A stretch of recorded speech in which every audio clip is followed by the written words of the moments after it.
I never thought I'd find myself standing in that doorway, watching the woman I loved betray me with another man. My heart pounded in my chest, but it wasn't from sorrow. It was rage. I didn't hesitate. I grabbed the hose, cranked the water to full blast, and unleashed my revenge. The screams, the chaos, the sheer panic. It was a symphony of justice. As the water drenched them, I knew they'd never forget the day they crossed me. This wasn't just payback, it was a warning. I'm not the man you betray and walk away from. Friday, July 15th, 2016. What is love? Baby, don't hurt me. Don't hurt me. No more. Oh no. Not again. I slowly opened my eyes, thinking for the millionth time about why I chose that song for my alarm. The answer came back to me. I thought it was funny, and I hoped it would get a reaction from my wife, Julie. The first morning it went off, I let it play until she finally sat up and asked why I wasn't turning it off. Gotcha! That was my sign to start. With my eyes shut, I began to move my head slowly. Then I picked up the pace. Before long, I was doing the goofy dance from Night at the Roxbury, which is really just a fun head bob. That got the response I hoped for. She hit my arm and made a little snorting noise while trying not to laugh. But my job wasn't finished yet. I had to sit up a bit and block her as Julie tried to lean over me to grab my phone. I waited until she was close, leaning over me, and then made my move. I quickly leaned up and pressed my lips against her shirt. At the same time, I wrapped my arms around her and rolled us both onto her side of the bed. "Hey, stop that!" she laughed. "Leave it alone, Sam!" She playfully tapped my head, but she wasn't really serious as I gently teased her. Soon, her protests changed to soft sounds as she began to enjoy it. At that moment, my phone had gone into snooze mode, but it suddenly played again while we were in the moment. What is love? Baby, don't hurt me. Don't hurt me. No more. Ah! Turn that off! I slowed down as if I was thinking about stopping. With my mouth full of her shirt, I started to nod my head again. "You silly," she laughed. That marked the beginning of a wonderful morning as we rolled around, tickling each other and playfully fighting over my phone. The fun led to sweet moments together. It was just right. That was Monday. Now it's Friday and there's no chance of that happening again. I was really tired of that song. What is Love by Hathaway? I wished I could change it. I reached out and turned off my phone, then sat up. The view around me looked a bit different from Monday. I was in the guest room. Julie mentioned that her throat hurt and she might be getting ill. It's odd how, when I'm not feeling well, I am moved to the guest room. Yet, when she's not well, I'm still sent to the guest room. I thought about going to work for a moment, but quickly changed my mind. It was only 5 a.m. Julie would sleep until 6:30 before she began her day. I had to wake up early because I took the train to New York every morning. Julie worked at a hospital in Trenton as a clerk in the billing department. Since I didn't feel like doing anything serious today, I decided to have some fun. I got up and put on my shorts and a t-shirt. I moved quietly into our bedroom so I wouldn't wake Julie. I looked at my shoes but chose to wear my fuzzy slippers by the bed instead. Comfort today. I got into my old Ford Taurus and drove through our quiet neighborhood. I passed the train station where I usually park to take a train into the city. I had some time to spare, so I decided to stop at an IHOP. I wasn't sure what I wanted to eat since I had tried almost everything on the menu before. When the waitress came to my table, I still couldn't decide. So I just gave in. "Are you ready to order, sir?" she asked. "Do you need a little more time?" asked the tired-looking middle-aged woman. "Just give me one of everything," I replied. "Excuse me?" "I mean one of everything on the breakfast menu. All the meals, sides, drinks, everything." Okay." I could tell she was nervous that I might be joking or planning to leave without paying. So I added, "Here's my credit card. You can go ahead and charge me. Also, please add a 50% tip for yourself and send the food as it's ready." Now she was smiling. "Yes, sir. Would you like to sit at a bigger table? You might need more room." Great idea, Flo. Her name tag said Janet, but she didn't say anything when I called her the wrong name. I think I could have called her anything, and she would just smile and say, "Sure." She took me to a big table for 10 people right in the middle of the restaurant. She moved like she wanted to pull out my chair for me, but then stopped and turned a little red. I couldn't help but smile at how joyful she seemed. I must have made her weak. The restaurant was busy, with many people arriving as breakfast time picked up. I probably looked funny sitting alone at a big table meant for 10, with dishes piled high all around me. I received a lot of curious glances, and I even saw some of the younger customers taking pictures. I started to think about how much attention I was getting on social media. Around 8 o'clock, the restaurant was really busy. One man with his family of 6 was waiting for a table. He kept looking at me with a frown because I was taking up a lot of room. He waved his hands around angrily while he spoke to the hostess. So I decided to take my time. I hadn't eaten much yet. I was scrolling through my phone, occasionally using my fork to grab a piece of food here and there.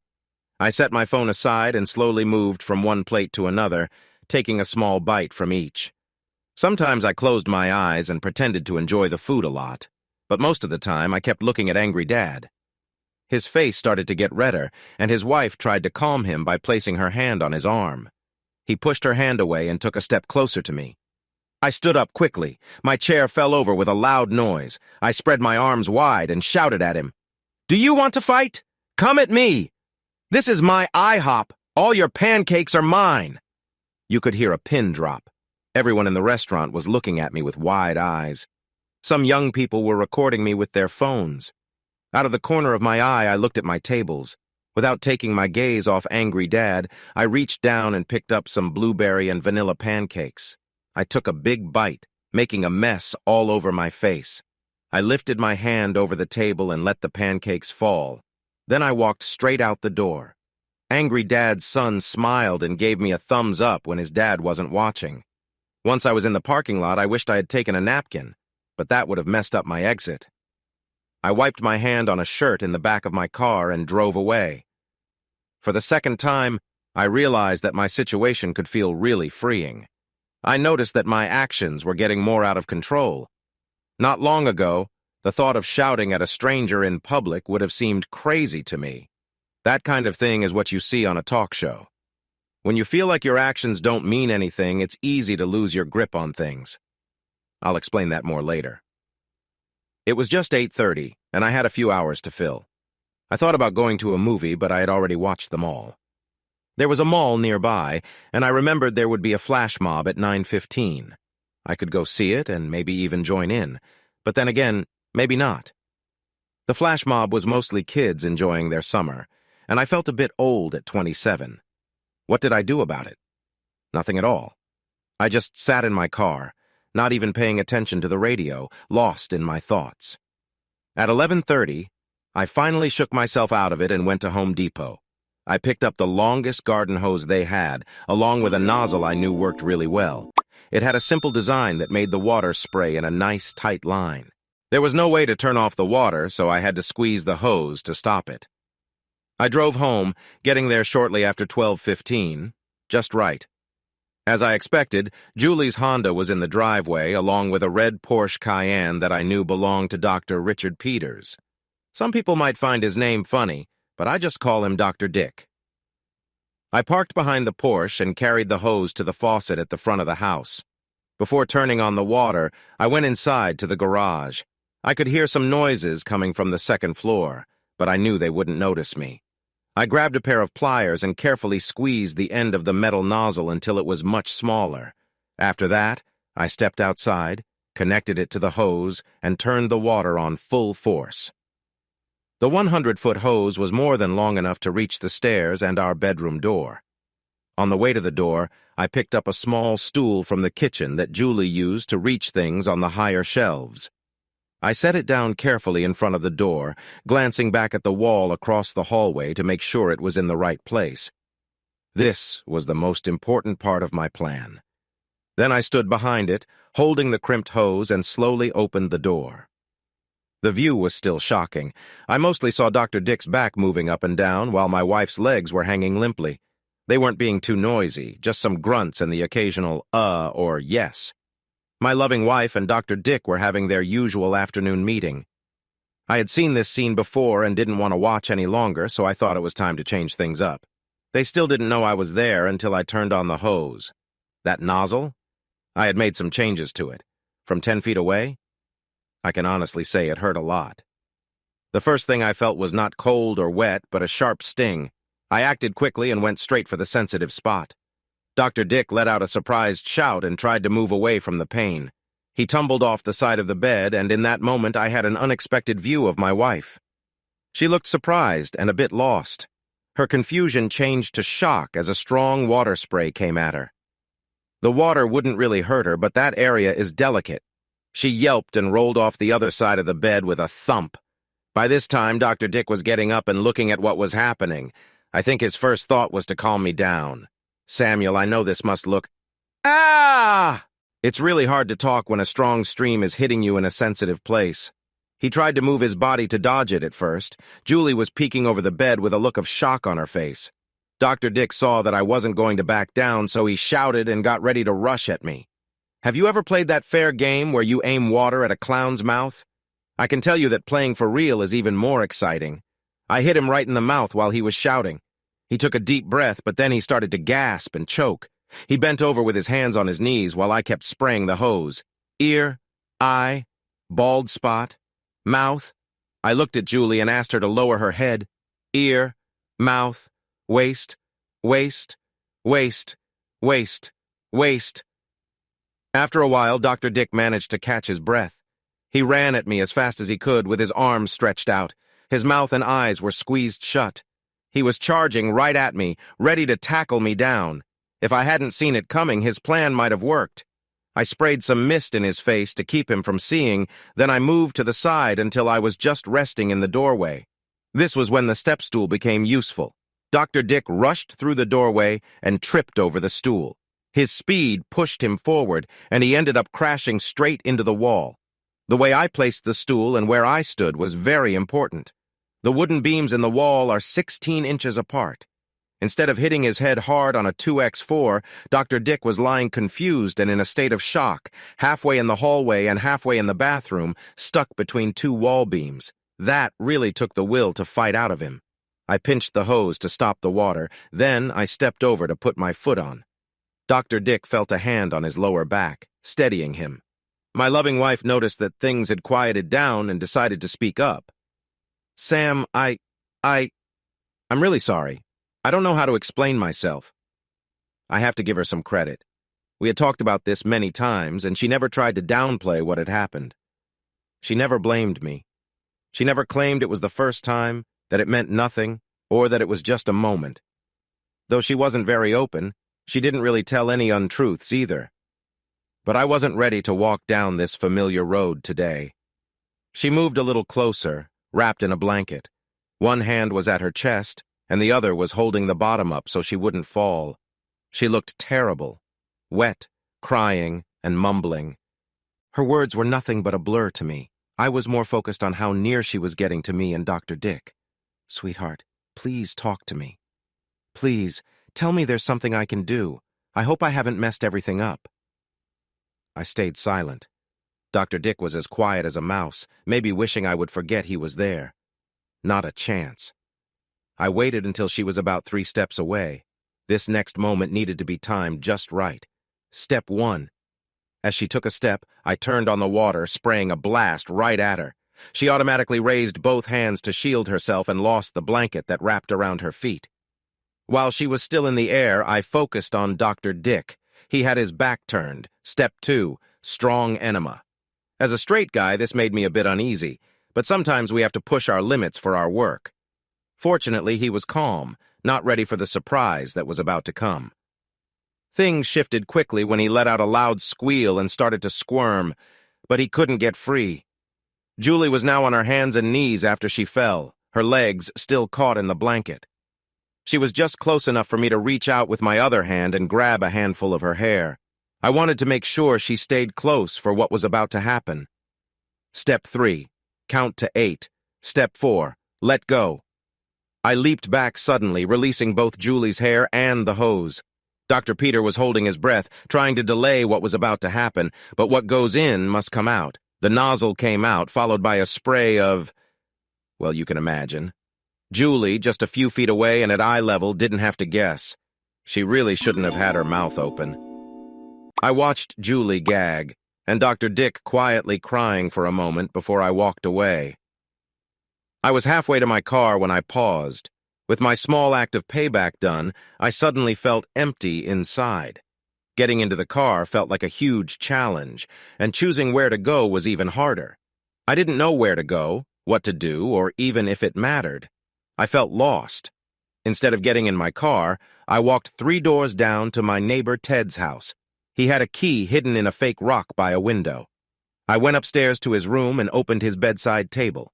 Inside, I found the Glock 17 he kept there. I picked it up, I put it in my mouth. Then, I made a choice. Friday, July 15th, 2016. What is love? Please don't hurt me. Don't hurt me. Not anymore. I slowly sat up in bed.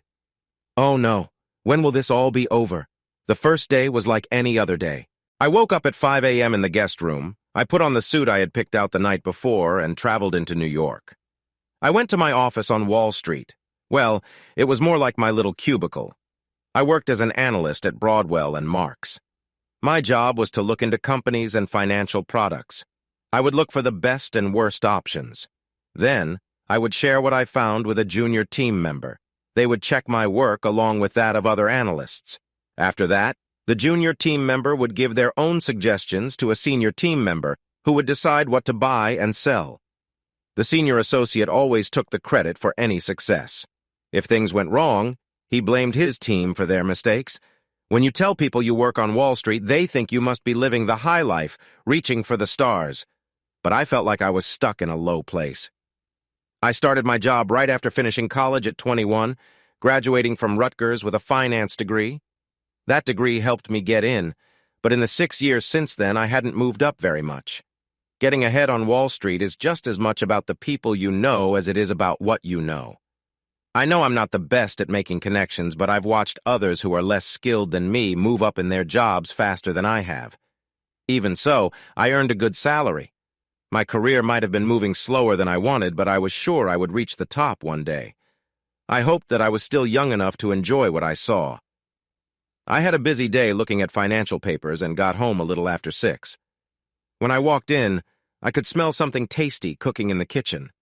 Since she didn't have to travel for hours each day, Julie left for work later and came home earlier.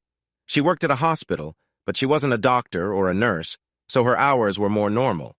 Julie usually cooked dinner during the week, and I tried to take over on weekends if I wasn't working late. That happened quite a bit. Tonight was our breakfast for dinner night. There's nothing like the smell of bacon cooking. Wow, what is that amazing smell? I said. Bacon and eggs are ready, and the home fries are in the oven. I set the toaster when I heard you arrive, she replied. I wasn't just talking about the food, I said, getting close to her and taking a deep breath. She shivered a bit. Julie always relaxes when you touch her neck. I loved to softly breathe on the back of her neck and gently kiss the fine hair there. She would lean her head back without thinking, her mouth slightly open, letting out soft sighs and shivers. While the smell of bacon is hard to beat, it can't compare to the clean, pleasing scent of a woman. Julie always had that special way of smelling wonderful without even trying. Women would definitely say it's not easy at all. It takes a lot of effort. I believe I can speak for my friends when I say that we really appreciate what they do. Oh no, stop that, Sam. Save it for later. I'm hungry. So am I. I had started kissing her neck, but now I was playfully nibbling a bit. I joked with Julie that she seemed to like it like a vampire. Forget it. We can warm up the food later, she said as she turned to give me a passionate kiss. But then I had to slow things down. No, you're right. You took the time to cook and we shouldn't waste it. I hurried to the cabinet and took out some plates. Julie looked a bit upset, but also playful. You're going to pay for this later, you know. Don't get too carried away with that mouth of yours. I guess your sore throat is better now? Just a little scare, but now you're back in our bed where you should be tonight. We didn't rush to bed after dinner. We snuggled on the couch and watched some TV. Julie really likes a show called Trauma. It claims to be a serious medical drama set in a trauma center, but it seemed more interested in showing the personal lives of the doctors and nurses. Julie mentioned that even though the show was very over the top, there was some truth to the idea that hospitals had their share of relationships. It seems that who was dating whom was a constant topic of conversation in the billing offices where she worked. Hearing about the behavior of my wife's coworkers made me uneasy, but I didn't blame her for what they did. Any job filled with a lot of stress and high pay can create a strong temptation for people. I worked on Wall Street, surrounded by men who were very confident and didn't think twice about being unfaithful to their wives and girlfriends. Some days, the lobby of our office on the 30th floor was filled with well-dressed women waiting for lunch dates. It felt like a special day just for them. Their boldness was surprising. Around 10 p.m., we followed our usual routine, locking up and turning off the lights. We shared a warm moment together, and I fell asleep feeling happy. To be honest, I've forgotten more than I can recall about that first day. It was just a regular weekday in the life of a happily married man. Before going to sleep, I decided to change my alarm on my phone to one of the usual sounds. I had been waking up to the same Hathaway song for a week, and I was tired of it. Friday, July 15th, 2016, Day 2. What is love? Baby, don't hurt me. Don't hurt me. No more. What is going on? I really don't like mornings. Once I start moving, I feel better, but getting out of bed is hard.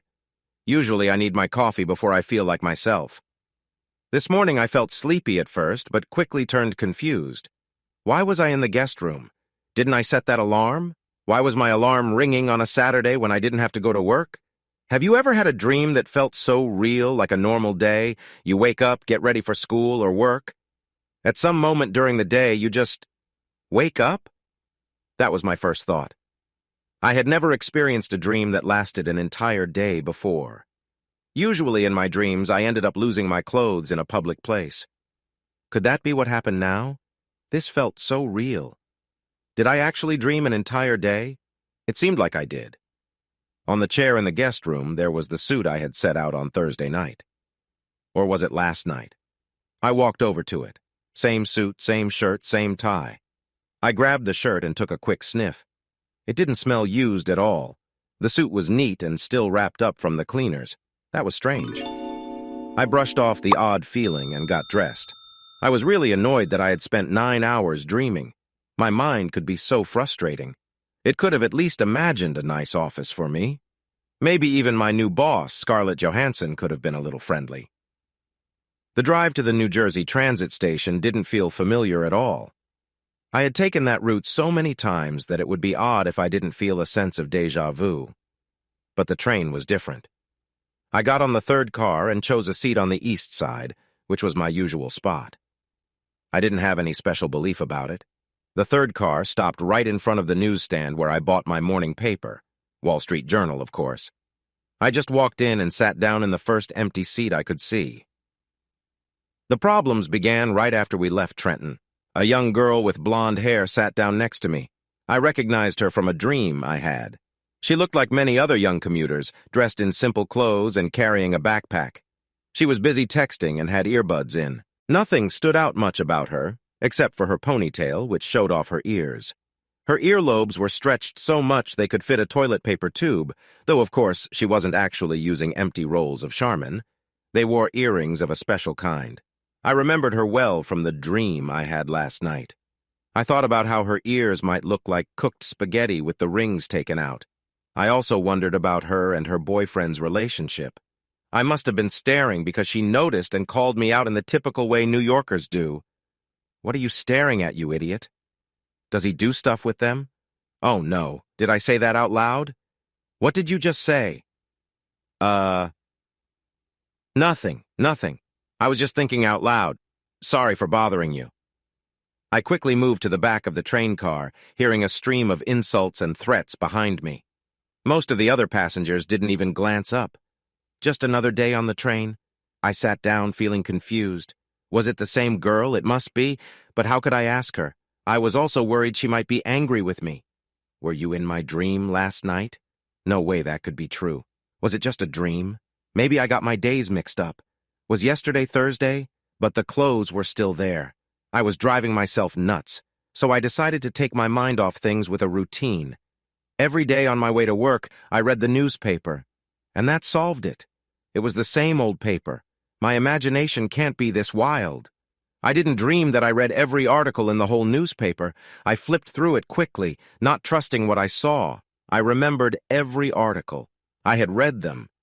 They might not have seemed important back then, but there was no way I could read the paper and not know I had seen it the day before. The rest of that day is just a blur. I'm pretty sure I went to work.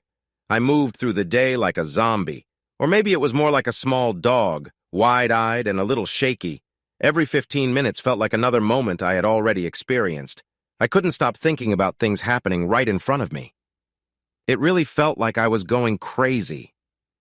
Friday, July 15th, 2016. Day 3. What is love? Baby, don't hurt me, no more. I suddenly woke up, realizing I was in the guest bedroom, and I yelled. It wasn't a soft scream, it sounded very strong, it was more like a lion's roar. My wife hurried into the room. Did you hear that?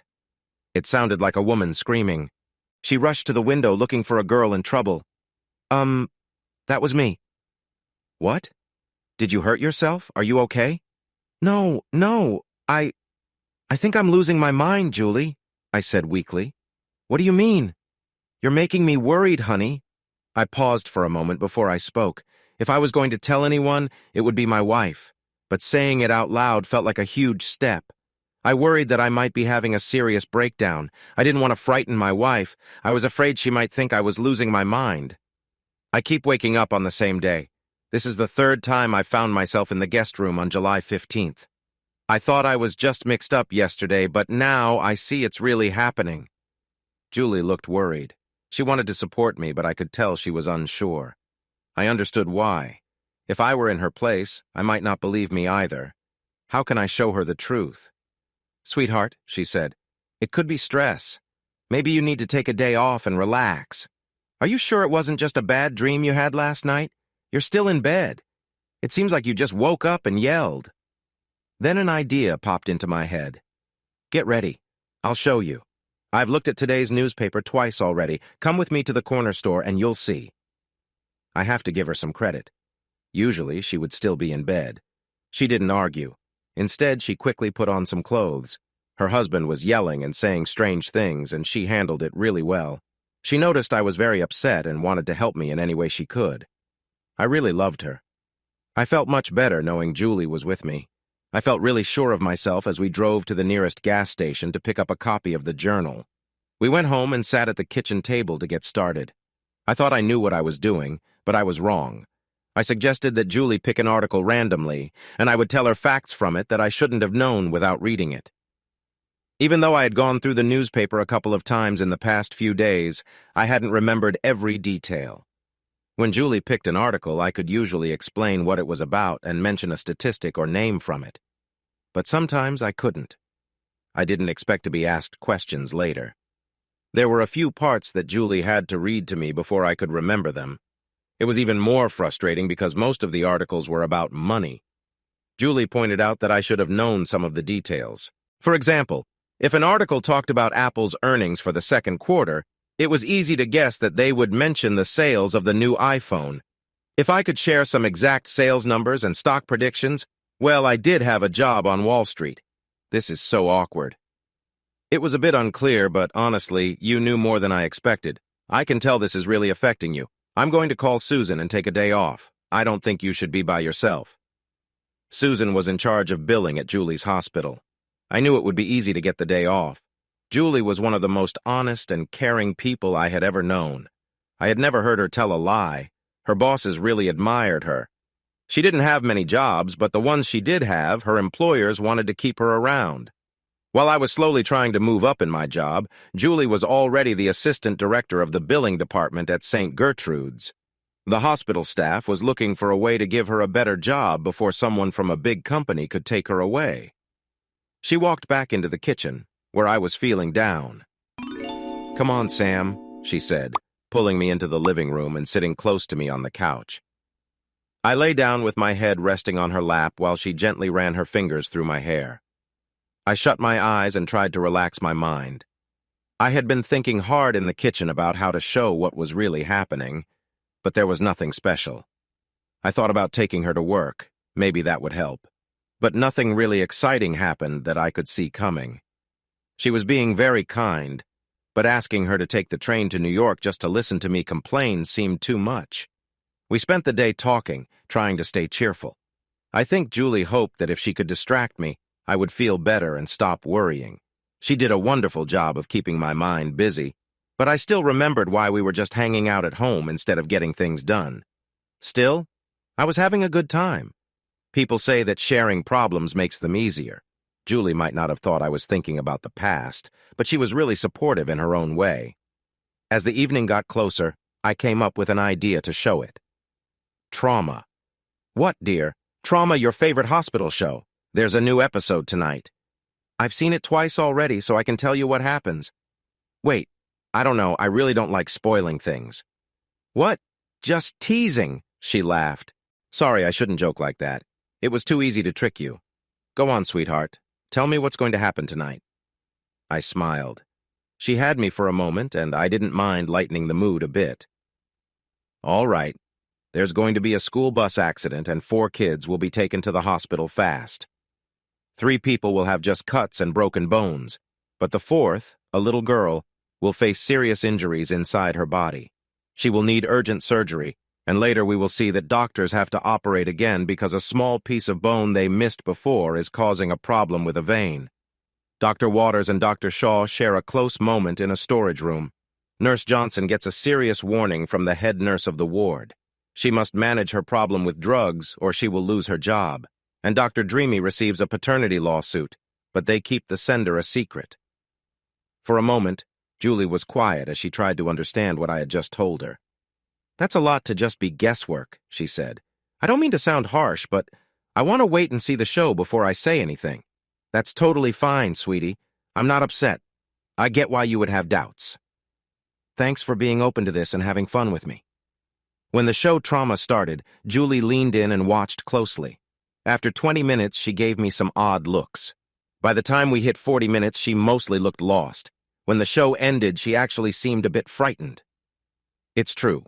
You've really experienced that before. I can't get how this is happening. You mean you're living the same day again and again? Yes, 3 times now. But I can't remember anything. Is it just you? Or is the whole world stuck in this cycle and only you notice? And why is this happening? I should have been the one asking these questions, but I was too focused on what was happening right then. I really have no idea, my love, but having you with me makes me feel so much better. Well, I'm not sure how much I can help understand the how and why of this. It seems really complicated. But more important than understanding how it works is this. Can we put an end to it? That caught me off guard. Put an end to it? Honestly, I was just hoping it would stop by itself.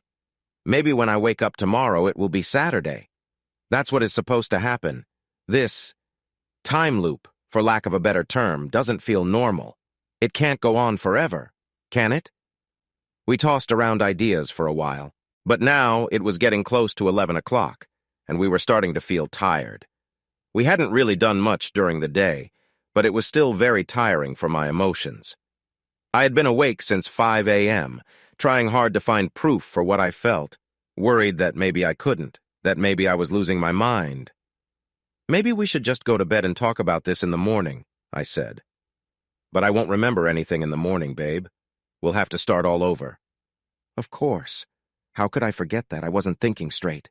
That's it, Julie shouted. What do you mean? Don't go to bed.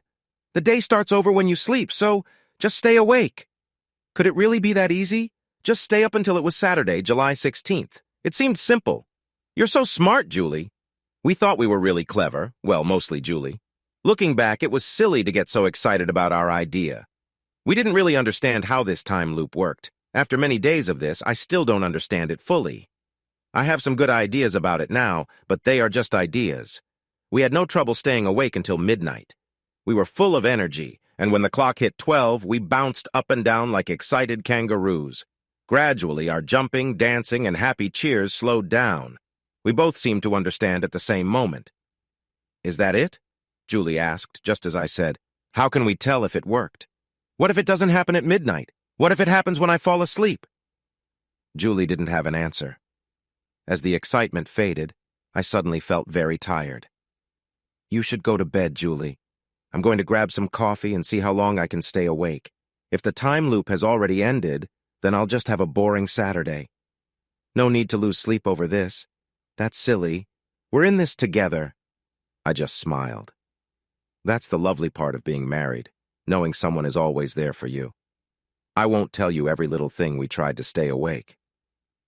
Julie ended up dozing off at the kitchen table a little after 4 a.m. I didn't wake her. I just sat and watched her face, feeling happy to be with her. I can't say for sure, but I don't think I fell asleep. Friday, July 15th, 2016, day 4. What is love? Please don't hurt me. Don't hurt me.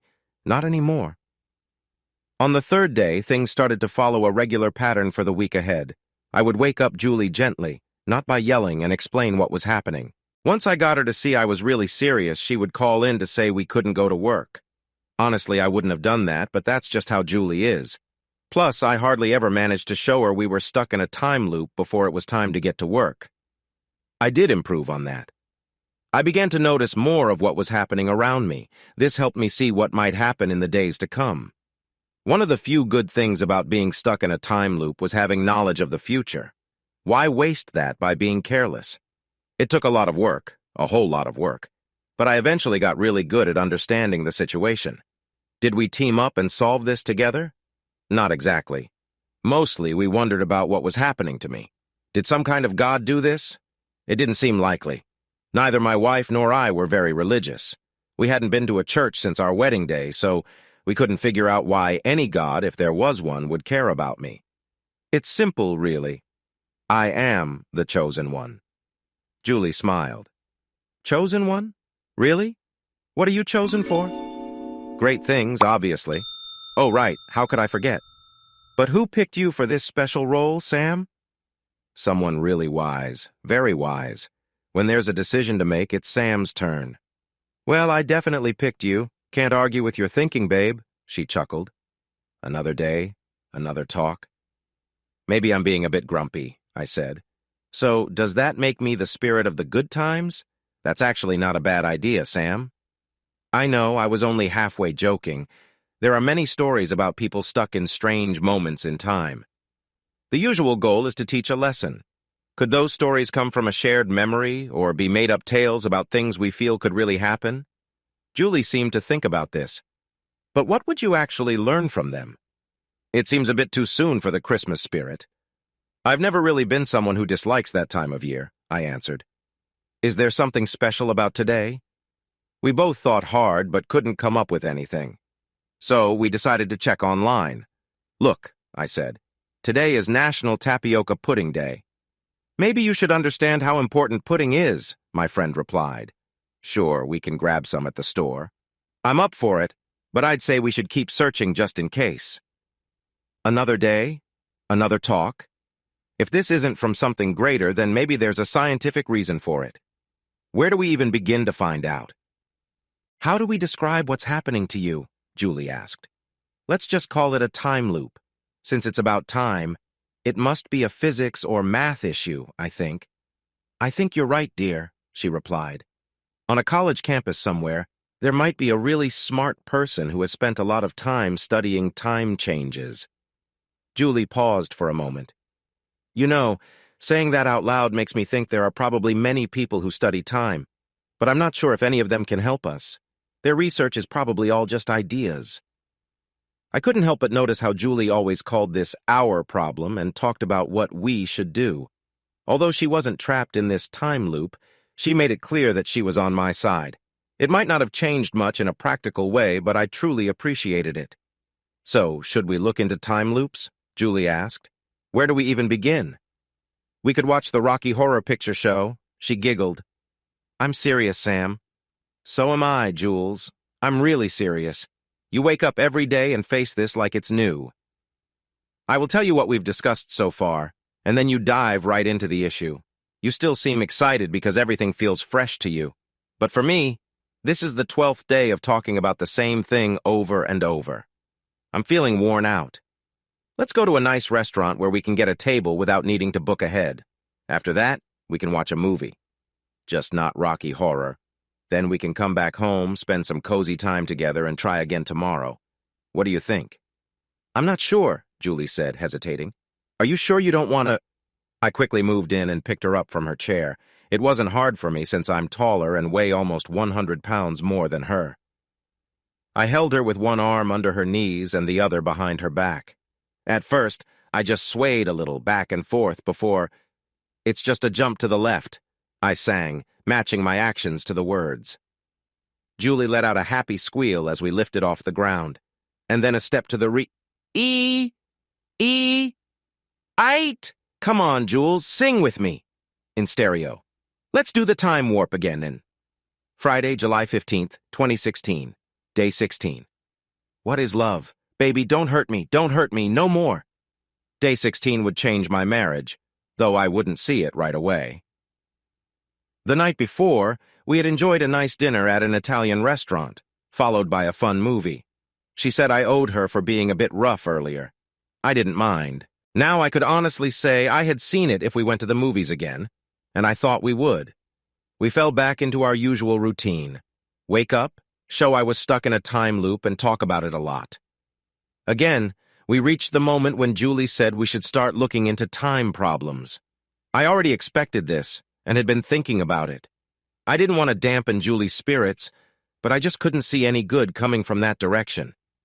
Doing serious research in just one day was impossible. I couldn't take good notes. If I found a scientist who could help, I had only one day to contact them. I'd need to show them I was serious and hope they would give me quick answers. I couldn't travel anywhere. I couldn't plan to work with many scientists. I wasn't even sure what questions to ask. If I had more time to study, I could learn a lot and become an expert. But I'm just an ordinary person.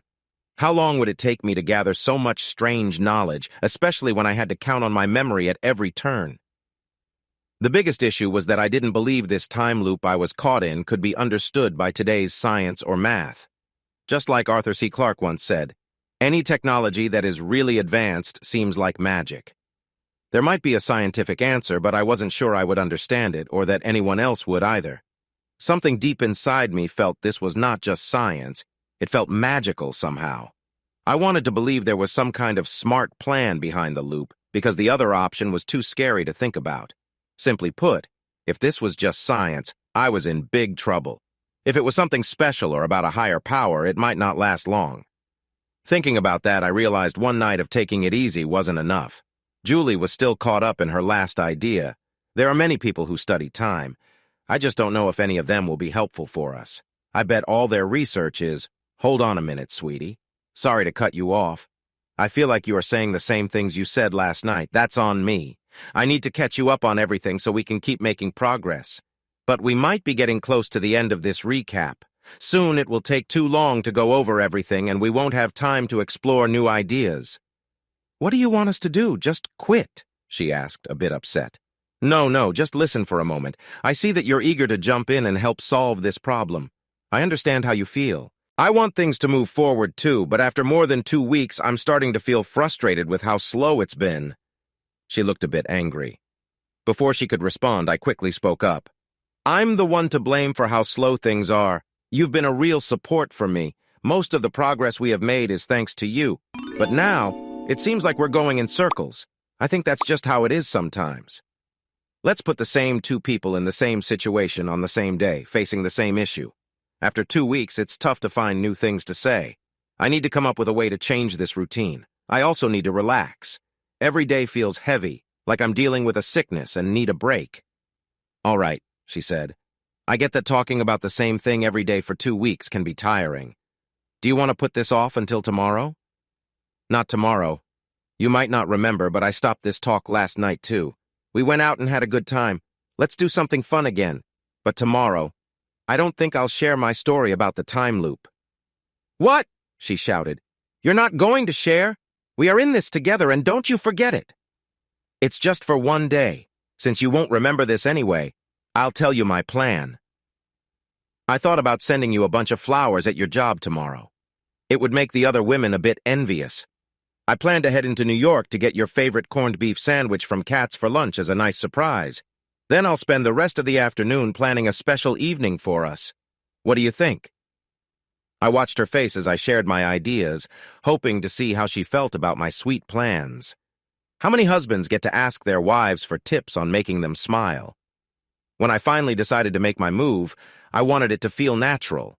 Great. But her reaction confused me.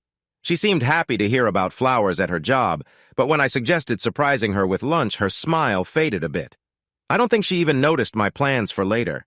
That all sounds nice, Sam, but maybe just the flowers at work. We have the payroll to take care of for all the nurses and support staff. I'll be really busy, so I probably won't have more than 15 minutes to eat whenever I can. If I don't understand what you're dealing with, and I won't, I might say no to lunch. Even if I don't say no, I might not enjoy it like I should. Also, I'll assume you'll be working. You should take a day for yourself. Go into the city and have a good time. Maybe watch a movie and stroll through Central Park. Don't worry about me. When we start again the next day, I'll never really understand what changed. I suppose it all makes sense, even if I thought her reaction was a bit intense. I knew she took her job seriously, so the idea of her saying no to lunch with me didn't upset me too much. But why did it seem to bother her? Could it be that just the idea of turning me away made her so uneasy? Wow, maybe she really cares about me, I thought. Friday, July 15th, 2016, day 17. What is love? Baby, please don't hurt me. Don't hurt me. No more. I took my wife's advice. I went into New York and had breakfast at Russ and Daughters. They're well known for their smoked salmon. When it's on a bagel with cream cheese, it's called a classic. It's really good. But for me, the classic is nothing compared to the mensch, which swaps the salmon for smoked sturgeon. I remember the first time I tried it. It was so delicious I had to go home and change. After breakfast, I headed to the Met. I don't really care much for art, so I avoided the modern art area. But I love history, so I enjoyed looking at the medieval and Egyptian displays. I ended up spending most of the day there.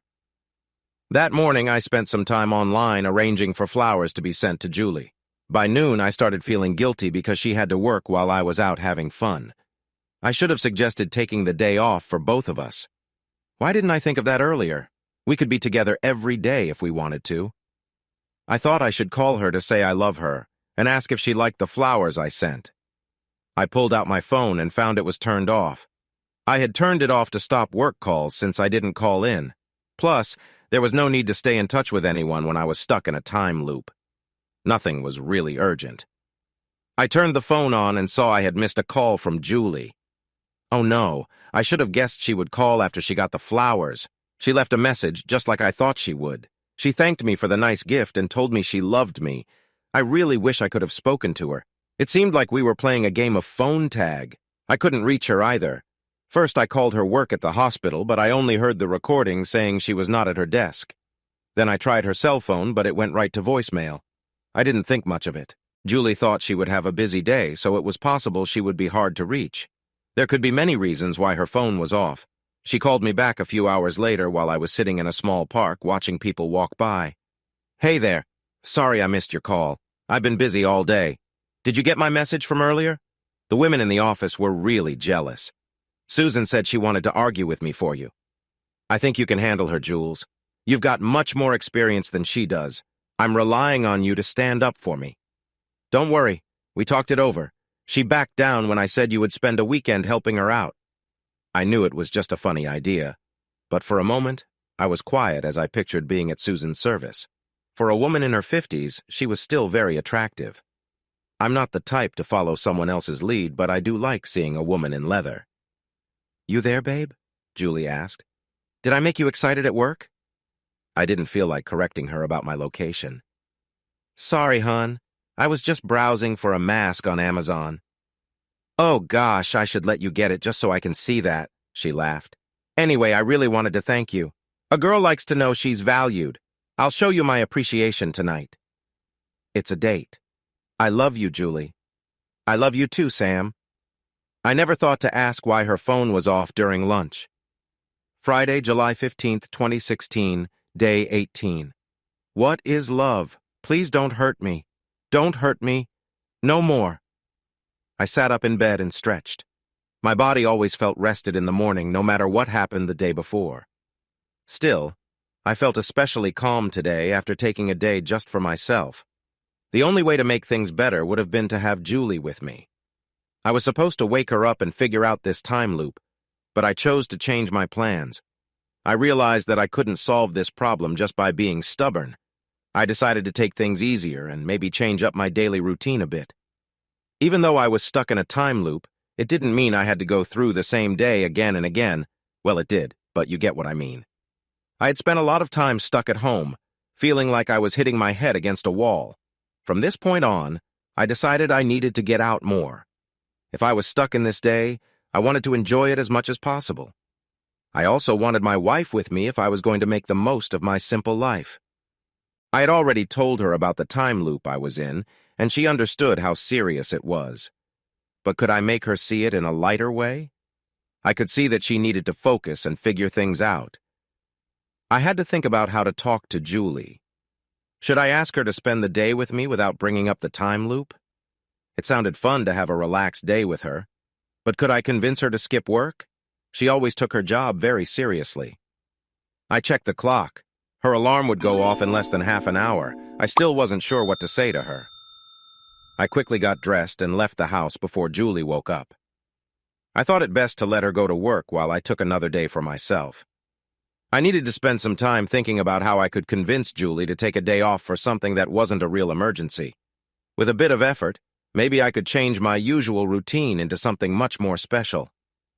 I headed to the mall and strolled around as the shops began to open. A bookstore caught my eye, so I went inside and looked around until I found a book that seemed interesting.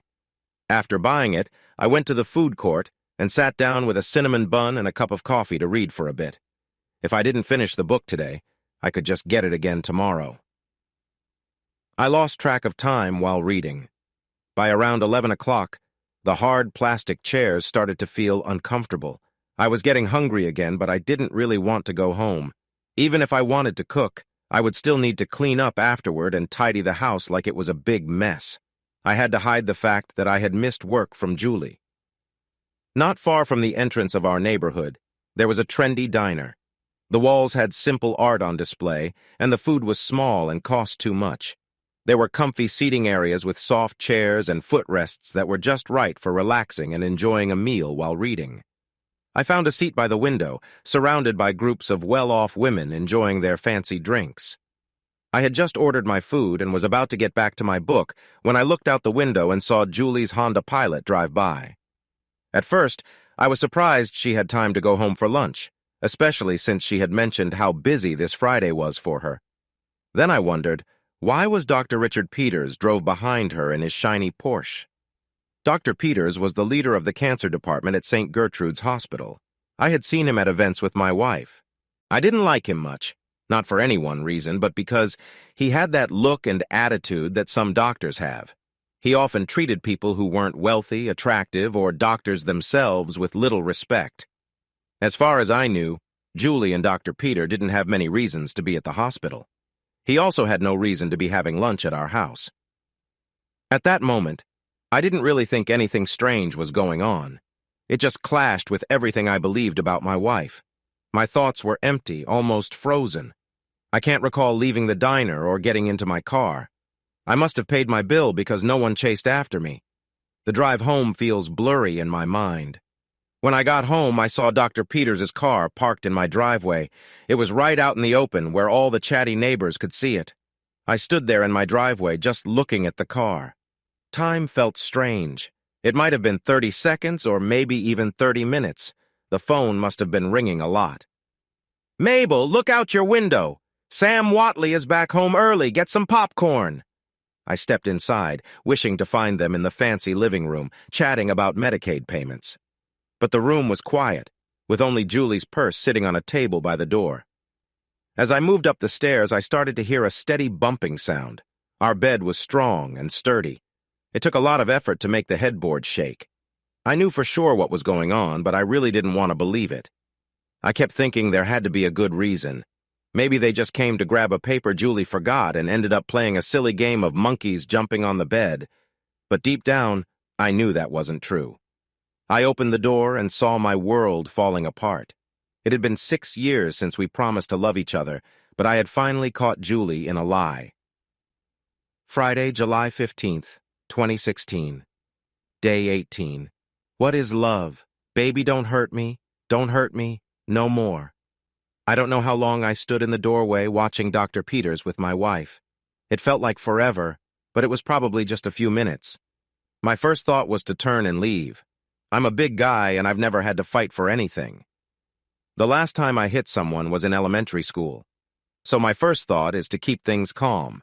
I'm not scared of a fight. I just think it's the right way to act. If it weren't for the time loop, I'd likely have used my phone to record a quick video. Then, I would have walked away to figure out what to do about my unfaithful wife. But why did I need a video anyway? It would be gone by morning. I stared at the plain white walls of our bedroom. For a moment I thought about splattering paint all over them. Images of wild colors filled my mind. I froze, unsure of what to do. I never thought about what I would feel if Julie was unfaithful. The thought seemed unbelievable. I trusted her loyalty even more than my own. I took a small step back, ready to walk away, but then, forget it. I knew that nothing I did would really matter in the long run, but that just meant I could act however I wanted. I walked into the room and took hold of Dr. Peters by the back of his head, pulling him away from my wife. With my left hand, I started hitting him in the side, right where I thought his kidneys might be. Then, two things happened very quickly. Julie yelled out, and Dr. Peters turned in my grip and hit me with his elbow right on my cheek. I heard a loud crack. "Oh no, not this!" Julie shouted. "Sam, please, this can't be real!" While Julie was searching for the right words, Dr. Peters and I were focused on each other. I was holding onto his hair tightly. He couldn't move around much without pulling it out, but I wasn't able to take control. I was swinging my left fist at him, but I felt dizzy from his elbow hitting me. My punches didn't feel strong at all. Peters moved closer, making me lose my balance, then quickly pulled back, hitting me with his elbow again. The first hit hurt my cheekbone, and the second one made it even worse. My face felt like a crushed watermelon. I saw bright lights. Maybe it was all the excitement in me that stopped me from fainting. I let go of Peters and stumbled back. I even got my hands up in what I thought looked like a fighting pose. And then, a man without clothes really hurt me. Dr. Peters was 20 years older than me, 5 inches shorter, and weighed 40 pounds less. But he clearly knew how to fight, which was something I couldn't say about myself. I like to think I could have done better if my face didn't feel like it was full of pain. He threw a lot of punches at my face and body. There were no more punches to my left cheek, either because Peters was being careful or because I had decided to avoid getting hit there again. Even though my cheek was safe, every little move sent sharp pain shooting through my face. My broken cheekbone soon had company, a broken nose. Tears filled my eyes, and I could taste blood. Through my blurry vision, I saw Dr. Peters gather himself and throw a real spin kick. I might have known it was coming, but there was nothing I could do to prevent it. His foot hit my side hard. I felt and heard something crack. Ever since I had pulled Peters away from her, Julie had been yelling. Most of it was just loud noise, but here and there she asked us to stop fighting. I would have liked to make peace, but Peters seemed ready to keep going. Dr. Peters was moving his feet, getting ready to throw another kick, when Julie hugged him tightly from behind. "Stop! Stop! Don't hurt him!" she shouted. Peters got distracted, trying to pull Julie's arms off him. I acted without thinking, and with a bit of luck, I finally managed to land a good punch. I leaned in and hit him right on the jaw. Dr. Peters might have been good at throwing punches, but he couldn't take one. He fell down like a light going out. Peters, Julie, and I all fell down in a pile. I landed on top of Peters, then carefully rolled off. I was really focused on Peters. I half thought he might wake up suddenly and jump at me like a scary movie villain. "Oh my goodness!" shouted my wife. "Your face! Honey, stay still. We need to call an ambulance." She was still using we. I thought we were beyond that. Seeing the woman I loved, still without her clothes, made me feel sick. I didn't want her help. I didn't want to accept it. Then, she ran out of the room. I heard her rushing down the stairs, and I was puzzled. Where was she going? Her clothes were still in the bedroom. I slowly got up and made my way to the stairs. I had to be careful to keep my balance. Each step felt tricky. At last, I reached the front entryway and found out where Julie had gone. Her purse, with her phone inside, was on the table by the door. She was talking on the phone as I walked by her. 555 Heathview Terrace. "My husband needs an ambulance. He got into a fight and has serious injuries on his face. Please hurry." "Sam, where are you going? You need help. You're hurt." She tried to grab me as I rushed out the door. Normally, I wouldn't have been able to push past her, but now the excitement from the fight was fading. Pain and dizziness were hitting me harder every second. Julie tried to keep me close with one arm while holding her phone with the other.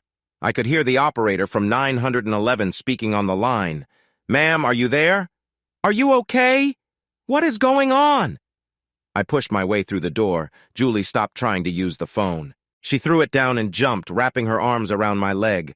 "Stop! Wait!" I kept moving, pulling her with me. I knew I wouldn't reach my car like this. Even though she had hurt me a lot, I didn't want to hurt my wife. I put my hand on her forehead and gently pushed her away from my leg. I think I might have been a bit too rough. She cried out and let go. I noticed her getting ready to stand up. It surprised me that we were on the front lawn, and she was still without any clothes. The neighbors would likely never forget this scene. I quickly ran to my car before she could get up. I reached my Taurus just in time and locked the doors. I watched her step back as I started the engine and drove away. She even ran after me for a few steps, waving her arms. I drove out of our neighborhood and onto the busy street. I went about 2 blocks before I had to stop at a red light. Then I heard a scream. I turned and saw a woman in a silver minivan looking at me, her hand over her mouth. Behind her, a little boy was pressing his face against the window, his eyes wide with surprise. "What is happening?" I pulled down my sun visor and checked my reflection in the mirror. Oh no. My eyes were red and looked really bad. My nose was crooked and blood was dripping down, splattering my mouth and shirt, but the worst part was my cheek. It looked like part of my face had sunk in. My left eye seemed to be lower than the other one. You could fit a baseball into the spot where my cheekbone used to be. This really showed why Julie was so worried.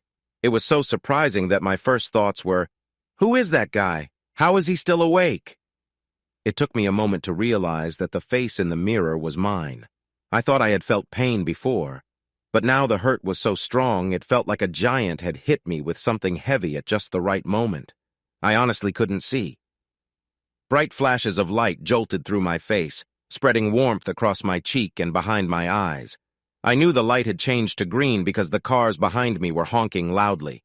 From my left, I heard a soothing voice.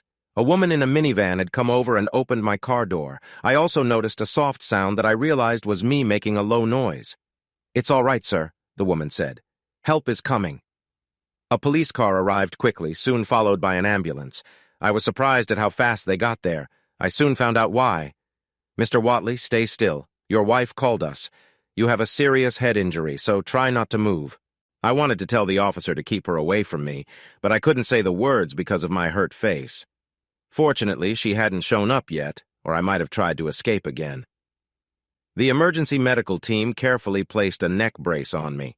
Then they gently helped me out of the car and secured me onto a stretcher. As I lay there, I saw the sky move in and out of focus. Next, I was inside the ambulance. I felt a small pinch in my arm. What's that? Friday, July 15th, 2016, day 19. What is love? Baby, don't hurt me. Don't hurt me. No more. I sat up suddenly and touched my face. It was fine, of course. The pain had disappeared and my mind felt clear. I should have known the hurt would go away, but it was a nice surprise.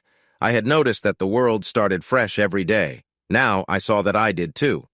Yet, I remained in bed, rubbing my face without thinking about it for a good 10 minutes. Before long, my thoughts drifted back to my wife. I stood in the doorway of our bedroom watching Julie as she slept. Who was this unfamiliar person in my wife's body? I believed in her loyalty completely, and now I was wrong. I turned and went back to the guest room, putting on my clothes like a robot. How did this happen? Why did it start? How long has it been going on? I needed to know. I wanted to understand why the woman I loved had hurt me so badly. I could have just asked her. If there was one word to describe my wife, it was honest. But when people say someone is just being honest, they often mean that person is being rude. I have to be tough and blunt because I'm just being honest. Julie was really honest. She never said anything that she didn't believe in or thought wasn't true. She always kept her promises and worked hard to do what she said she would do. If a cashier gave her too much money back, she would give it back. If she found something that didn't belong to her, she would try her best to return it. I didn't understand how she could do that and still break her marriage vows, but I could always ask her. I understood that if I asked her clear questions, I would get answers, but that way felt really not very rewarding. I wasn't sure what questions I should ask. Also, while Julie could be truthful, she didn't always share everything. She might say no to some questions. Just staying quiet wouldn't help. After all, if she couldn't deny what she did, but she didn't have to share every detail, and that was what I wanted to know. All the details. Because of the way the time loop worked, I could ask her as many questions as I wanted. I could get better at asking questions by trying different approaches. The more I learned, the better I could get her to share information with me. But that didn't interest me. I felt hurt and vulnerable. I didn't want to see her or even talk to her. The idea of sitting down with my wife day after day to dig into the details of her betrayal made me feel sick. I wanted to discover for myself what Julie had been doing when I wasn't watching. When I finally decided to talk to her, I wanted to be ready. I wanted to know if she was hiding anything from me. I hoped for clear and honest answers, which I usually got from Julie. But what could she keep from me if I only relied on her to share and my own simple questions? But how could I find out? I couldn't use fancy technology to listen in on her phone calls or place cameras around our house. That wouldn't work. I would only get a short amount of proof. Unless she decided to call a friend and share her troubles, I was stuck. I already believed that she was seeing Dr. Peters, or Dr. Dick as I was starting to call him. What else could I find out? Then I had an idea. Listening in on their conversations could let me know what Julie and Dr. Dick were talking about. That could be helpful. I could also confront Julie with what I knew about her secret and then leave. If I could listen in on her phone, I might catch some talks with her family or friends that could give me clues. I could try that. But only having one day to watch my wife made spying not very helpful. Also, hiring a private detective would be a poor choice. What could they find out in less than a day, even if I could get one of them to stop everything and start right away? Eureka! I recalled reading that most detective work now relied on technology. Detectives no longer walked the streets, knocking on doors and exploring dark paths. Most of what they needed to solve a case was available online. They looked through databases, checked phone records, and searched social media accounts. I might not have time for a traditional stakeout on my wife, but I could follow her online activities. One thing I was certain of was that Julie had not hidden her affair very well. She shared everything with her best friend and her sister. She also told her mother a lot. For a moment, anger took over me when I thought about it, but I knew I was right. She always said that she had no secrets from Emma or Liz. One time I asked her, "What about secrets from me?" She just smiled and said, "A girl has to keep some mystery." I realized I needed to look at her laptop or phone. The phone would be best because I could see her texts and emails, but today was not the day. By the time I came up with a plan, Julie was already at work. I drove to the same diner I went to yesterday. I promised myself that tomorrow would be different. Tomorrow, I would begin looking for answers. Friday, July 15th, 2016, Day 20. What is love? Baby, don't hurt me, no more. I quietly tiptoed into the bedroom and picked up Julie's phone from the nightstand. I checked to see if it could unlock with a fingerprint. No luck.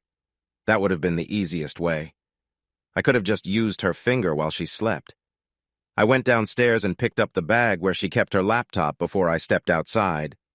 I left my phone instead of my wife's. They looked the same. I thought it would take her a bit to notice. She might sleep longer without her alarm. Then her passcode wouldn't unlock her phone.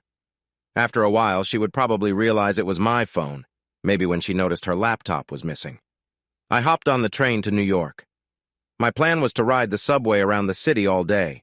I thought Julie would just go to work. Maybe she would try to call her phone, but I wouldn't pick up. If she logged on at her job and used GPS to find her phone, it would show up far away and always changing locations. I had to figure out my wife's PIN number to unlock the phone. I started with birthdays. First, I tried hers, then mine, and my parents' birthdays. Oh no, I didn't know her best friend Liz's birthday or the birthdays of the rest of her family. They were saved in my calendar, on my phone. Tomorrow, I decided not to bother with switching phones. I understood that it was a waste of time. I had done it to keep Julie from contacting our phone company and saying her phone was missing. Even without my phone in the same spot, I was certain she would guess who took it.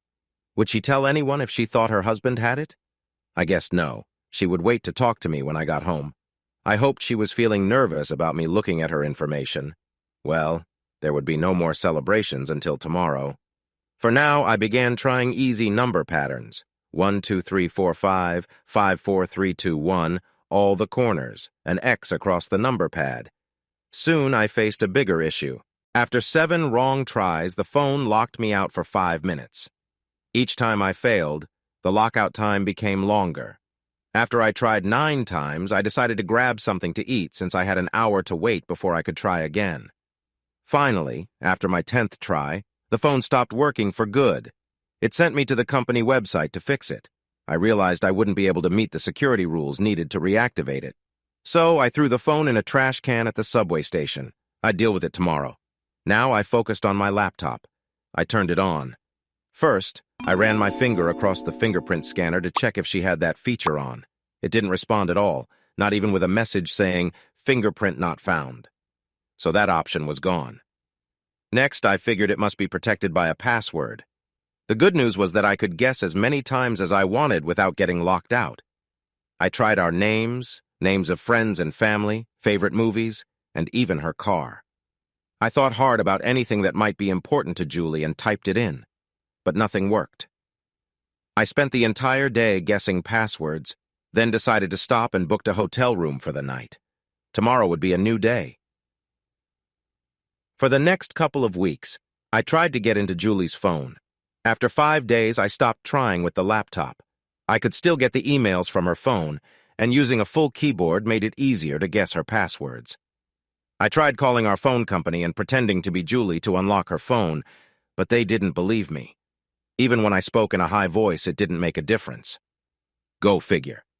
With only 10 tries allowed each day, I had a lot of time on my hands, so I decided to focus on enjoying each day. Step 1 of that plan was to get some money. I planned to cross off everything I had ever thought about doing from my bucket list. Many things I could easily go and do. I wanted to visit all the museums, theme parks, fairs, and sites within a day's drive of Trenton, New Jersey. I wanted to try skydiving, jump off a base, play in a bounce house, and even ride an ostrich. But many items on my personal list needed a lot of money. You might think that money would not be a problem for me. I worked on Wall Street and made a good salary, over $100,000 a year. I was in so much debt it felt overwhelming. Before I discovered that my wife was not loyal, I would have said that her biggest problem was that she was used to getting what she wanted. She loved her nice things and didn't like hearing no. Her parents had a comfortable life, but they weren't wealthy. However, Julie wanted even more for herself. 6 years after we graduated, we both still had student loans to pay off. Because of the delays we had, it would likely take at least 6 more months to pay everything off. I had a closet packed with fancy suits, which I thought were important for my job in finance. But Julie's clothing costs were much higher than mine. You could buy all my clothes for what she spent just on shoes. She even had a whole line of Jimmy Choo shoes. And the purses? Wow. Coach, Prada, Gucci, Louis Vuitton. Then there was our home.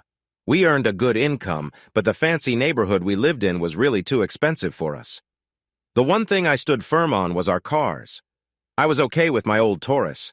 I only used it to get to the transit station anyway, but Julie wanted a nicer vehicle. We had a few loud arguments about what we wanted compared to what we could really pay for. In the end, she agreed to just get a Honda. Of course, she chose a Pilot, the priciest car Honda makes, with all the features available. So, money was tight. I didn't have much. Every day after I tried 10 times to unlock Julie's phone, I did something I hadn't planned on. I went to work. Don't get me wrong, I hadn't forgotten that my wife was unfaithful, but I needed something to take my mind off things. The first few nights, after I had either been locked out of Julie's devices or had just let go, I did something I had never done before. I drank too much until I lost control. I'm not someone who usually drinks. I believe many people start drinking when they're young to feel accepted and cool. In college, drinking often feels mandatory for having a good time. By the time we grow up, it seems like you need to drink to enjoy yourself. I hadn't started young. My parents only drank beer once in a while. I had never seen them have more than two at a time. They allowed me to satisfy my curiosity with a few small sips over the years. I have to be honest, beer does not taste good. I really doubt that many people loved their first sip. It's something you get used to over time. I never got used to it. But now, I was looking for a way to forget my painful life. Nothing makes you forget your worries like strong drinks. I discovered a new enjoyment in drinking. I bought a few bottles of strong drinks and went back to my hotel for the night. I would drink until I couldn't think straight, then wake up the next morning. One good thing about being stuck in a time loop? There were no hangovers. But there was a surprising problem with this plan that stopped my drinking spree. I must have drunk too quickly and then blacked out. I meant to do something else, but I didn't expect to wake up still on Friday. I had my first dream in a month. I'm sitting on the couch in our living room. My mom and Nancy Reagan are chatting in the armchairs beside me. Of course. You can have my meatloaf recipe, Nancy. The secret is using crushed potato chips instead of breadcrumbs, my mom says. But won't they get soft, Rhonda? Mrs. Reagan asks. Yes, they won't add that much crunch, but they really give it a great taste, my mom replies with a smile. I'm telling you, Ron will really like it. I hope so. He seems so distant lately. He's taken a part-time job as a greeter at Walmart. I think it's a bit disappointing for someone who used to lead the country. I'm worried he might be feeling down. Well, my mom asks, have you thought about showing him some affection? Of course. That was the first thing I tried. I even made it extra special. Let me tell you about something that Sam's dad really enjoys. It's called a Tijuana slider. My mom is interrupted by a loud thumping sound coming from upstairs. Those kids, says Rhonda, sounding really annoyed. They're up there jumping on the bed again. Sam, can you go up and tell them to calm down? Okay, Mom, I answer. I stand up and head to the stairs. It's tough to walk up because I notice my pants are down around my ankles. I begin to bend down to pull them up. No, no, Samuel, Nancy calls out. Just leave them. What is love? Please don't hurt me. Don't hurt me. No more. No more drinking. I promised myself I would stop drinking so much. But if I wasn't going to drink to forget my problems, I needed another way to cope. That's when I began my plan to get rich quickly. I still spent my morning ride entering PIN codes into Julie's phone. But once I got to New York, I actually went to my job. I thought about taking the money. I didn't even think about the chance of getting caught. I could see the private account details of the people in my mutual funds. I could take enough money to last me the day before anyone noticed. And if I got caught, I might just spend a few hours in jail. But that's not who I am. I also had a way to make good money honestly. Day trading. I didn't trade for customers at Broadwell and Marks. My work was all about analyzing data. I had all the tools I needed to study the market and trade for my own investment account. My stock portfolio wasn't very big, only about $20,000. I would have preferred to use that money to pay off some of my debts, but for someone working on Wall Street, not having any money invested is frowned upon. It's like a meat shop for vegetarians. Even though we are told to keep our money matters private, the bosses often look at our financial information. I sometimes thought that my choice not to invest my own money might be stopping me from moving up at Broadwell and Marks. Sometimes, Dwayne Maxwell, one of the vice presidents, looked at me like I was scared or cowardly. The other comments were less direct, but during my performance reviews twice a year, I often heard suggestions that I should take more risks with my investments if I wanted to stand out. You might wonder, why work on Wall Street if you don't believe in your own choices to invest? I do believe in my choices. If I research a company well, I feel good about making an investment. But I also don't want to spend all my free time working. I can't invest in the companies and products that I find for our mutual funds. They call that insider trading. Our investment group has a lot of money thanks to many people who invest with us. So when we buy a stock, the price can change. Each time a stock is bought or sold, the price shifts. For example, our B&M Small Capital Growth Fund can buy several 100,000 shares of a company in one go. If you knew ahead of time about such a deal, that's why I wasn't allowed to trade in stocks I looked into for the firm. All the time I spent doing analysis didn't help me grow personally. I would need to do more research on my own time, or I could do what many of my coworkers did, Be dishonest. While I couldn't use my own insider knowledge to trade, I might be able to trade based on what someone else knew. For example, a friend in another department might know about a big deal coming up with his fund. He could tell me this information, and then I could use it to make a quick profit. Then I help out later on. It's just as wrong, but it's harder to show it's happening. This is partly how some people on Wall Street make a lot of money. They are careful to avoid leaving any evidence behind. There are no emails or written notes. They only talk in person or use secret phones. Not everyone does this, but many take shortcuts at times. Even getting caught isn't the end of the world. You might pay some fines or spend a little time in jail. If you make a lot of money for yourself and your investors, Wall Street will quickly forget any mistakes. I knew that my choice not to join the crowd had slowed my career down. My chance to meet people and build relationships in finance was limited because I didn't play along. Honestly, I might have given in to the push to do better. On my own, I might have crossed the line and ignored the rules. But Julie was my wife. She stood for honesty and doing what was right. I didn't want to let her down. Now I didn't care what she thought. I would have eagerly chosen a life of breaking the law as long as I stayed stuck in this endless loop. But I didn't have to. I wanted to earn money the right way. So that's what I chose to do. The stock market started at 9:30 in the morning and ended at 4:30 in the afternoon. I spent many days observing the market closely. I noted every little change that could help me earn money if I knew about it ahead of time, which was almost everything. The real challenge wasn't finding ways to earn. The challenge was picking a few options that I could remember easily. My notes would vanish with the morning light. I had to plan my trades ahead of time. This way, I could go to work in the morning and see my bank accounts grow throughout the day. I bought futures, sold stocks I didn't own, and used borrowed money to buy more stocks. I began trading on the second day. After a week, I was making about $300,000 by the end of the day. After 2 weeks, it was $1.2 million. I kept making small changes to my strategy. I was only held back by my own memory and how well I could remember things. Both of these got better while I spent time in the loop. Soon, I was growing my $20,000 into over $7 million. It could have been more, but I would have needed to keep all the money in until the market closed at 4:30. Instead, I arranged it so that money would start moving into my checking account at 10 a.m. It would slowly build up until I had the whole amount ready to spend easily. Now, I had the money to do what I wanted. Just when I hit my first million, I figured out how to get into Julie's phone. Friday, July 15th, 2016, day 44.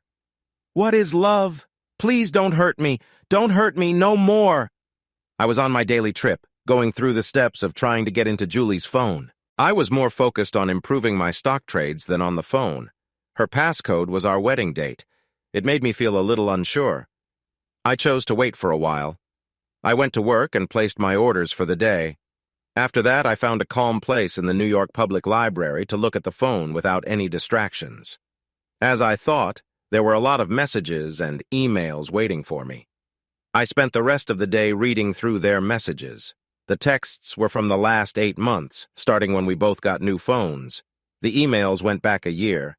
We had free email accounts with limited space, so sometimes we had to delete old messages.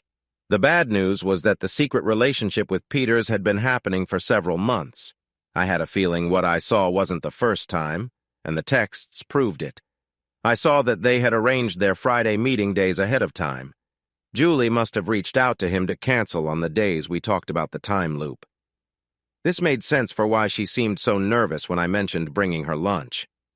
I started to think she might be worried that my time loop would happen on a day she had plans to be with someone else.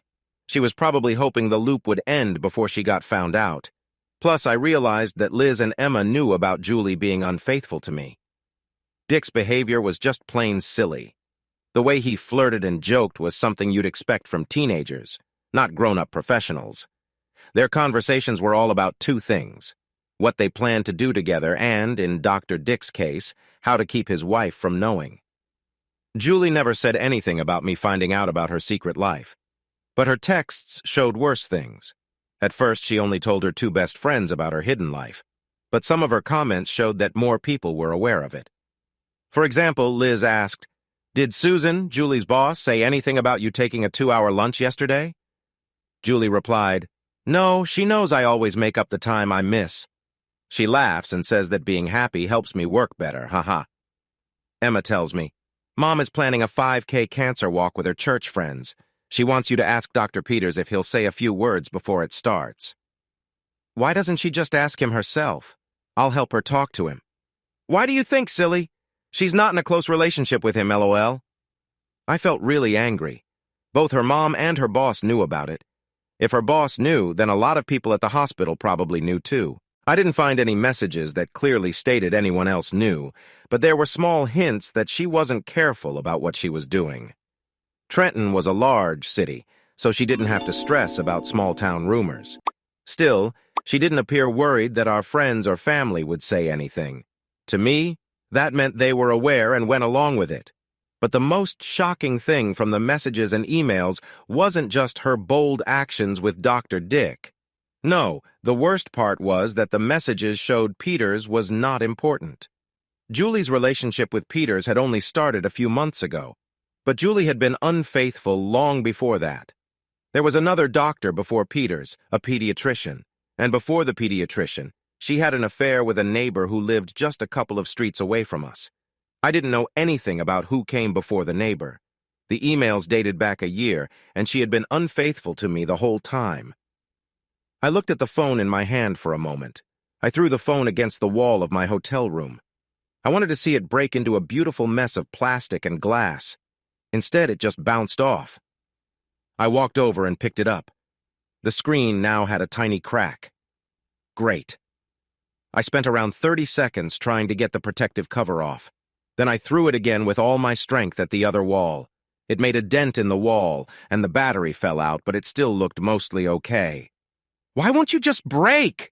I shouted as I started jumping up and down on the phone. "You're worthless. You're just a big mistake." Someone started banging on the wall. "Hey, be quiet in there. People are trying to get some sleep." "Leave me alone," I shouted back. But I did stop yelling. It was late, so I turned off the lights and lay on top of the bedspread, still in my clothes. Before reading her messages, I had still held on to a small bit of hope for my marriage. If her relationship with Dr. Dick was just a recent mistake and Julie really felt sorry, I might have thought about letting her off the hook, or at least putting the problem aside until the time loop was over. Truthfully, everything in my life outside of work was all about her. I could have pushed aside my pride if it meant getting my caring wife back, but did I ever really have her? How could she have hurt me for so long without caring about my feelings, my love, or my good name? Just how long had this been happening? In the first emails where she talked about her close friends, it felt like a common topic. I was curious and thought there was more to discover. Julie and her sister often mentioned their diaries. They would say things like something needed to be added to the diary, or they were writing in them while they texted each other. I had no clue that Julie kept a diary. If I had still trusted her, it wouldn't have bothered me. Diaries are very private by nature. If I had known she had a diary, I would have really wanted to see it. It's just how people are. But where was it? If it was on her computer, I didn't want to go back to trying to break into her laptop. I could do it, but I figured she probably had a real diary. Julie always took pride in her handwriting. She found any reason to send a handwritten note or card. I was sure that if she kept a diary, it would be made of real paper and ink.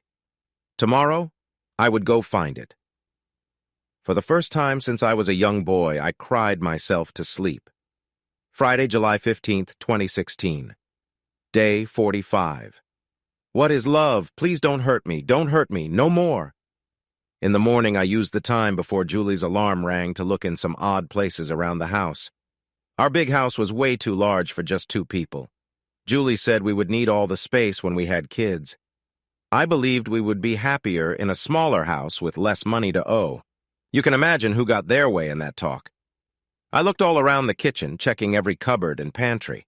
I even peeked behind the trash can and opened the oven before calling myself silly and moving on. I searched through all the closets downstairs and opened every drawer in the furniture. I didn't think I would find Julie's diary in the common areas of the house, but I had time to look around carefully. I went out to let Julie get ready for work. I could have gone to grab some breakfast, but instead I just parked a block away. I hadn't felt like eating much since I saw my wife with Dr. Dick. Sometimes I could go for days without food, and my body seemed to recover each morning. Once I was sure she had left, I drove back home. I knew I had to follow the same plan at noon. I decided I should look in the bedroom before any strange smells came up. We had a shared office and 2 extra bedrooms, but the main bedroom felt like the best place to search for a diary. I hoped to find it and leave before Julie came back with Dr. Dick around lunchtime. I wondered where women keep things. I figured my best chance was to check her walk-in closet. I called it her walk-in closet because there was no space for my clothes there at all. Our master bedroom didn't have enough space for 2 big closets, so Julie bought an old wooden cabinet for my clothes. I looked in all the boxes on the top shelves, moved some clothes around to see what was behind them, and took the shoes out of their spots. I found nothing. On her bedside table, I discovered a couple of things I didn't know she owned, along with a few I was already aware of, so it wasn't a big surprise. But there was no diary. Next, I focused on her makeup table.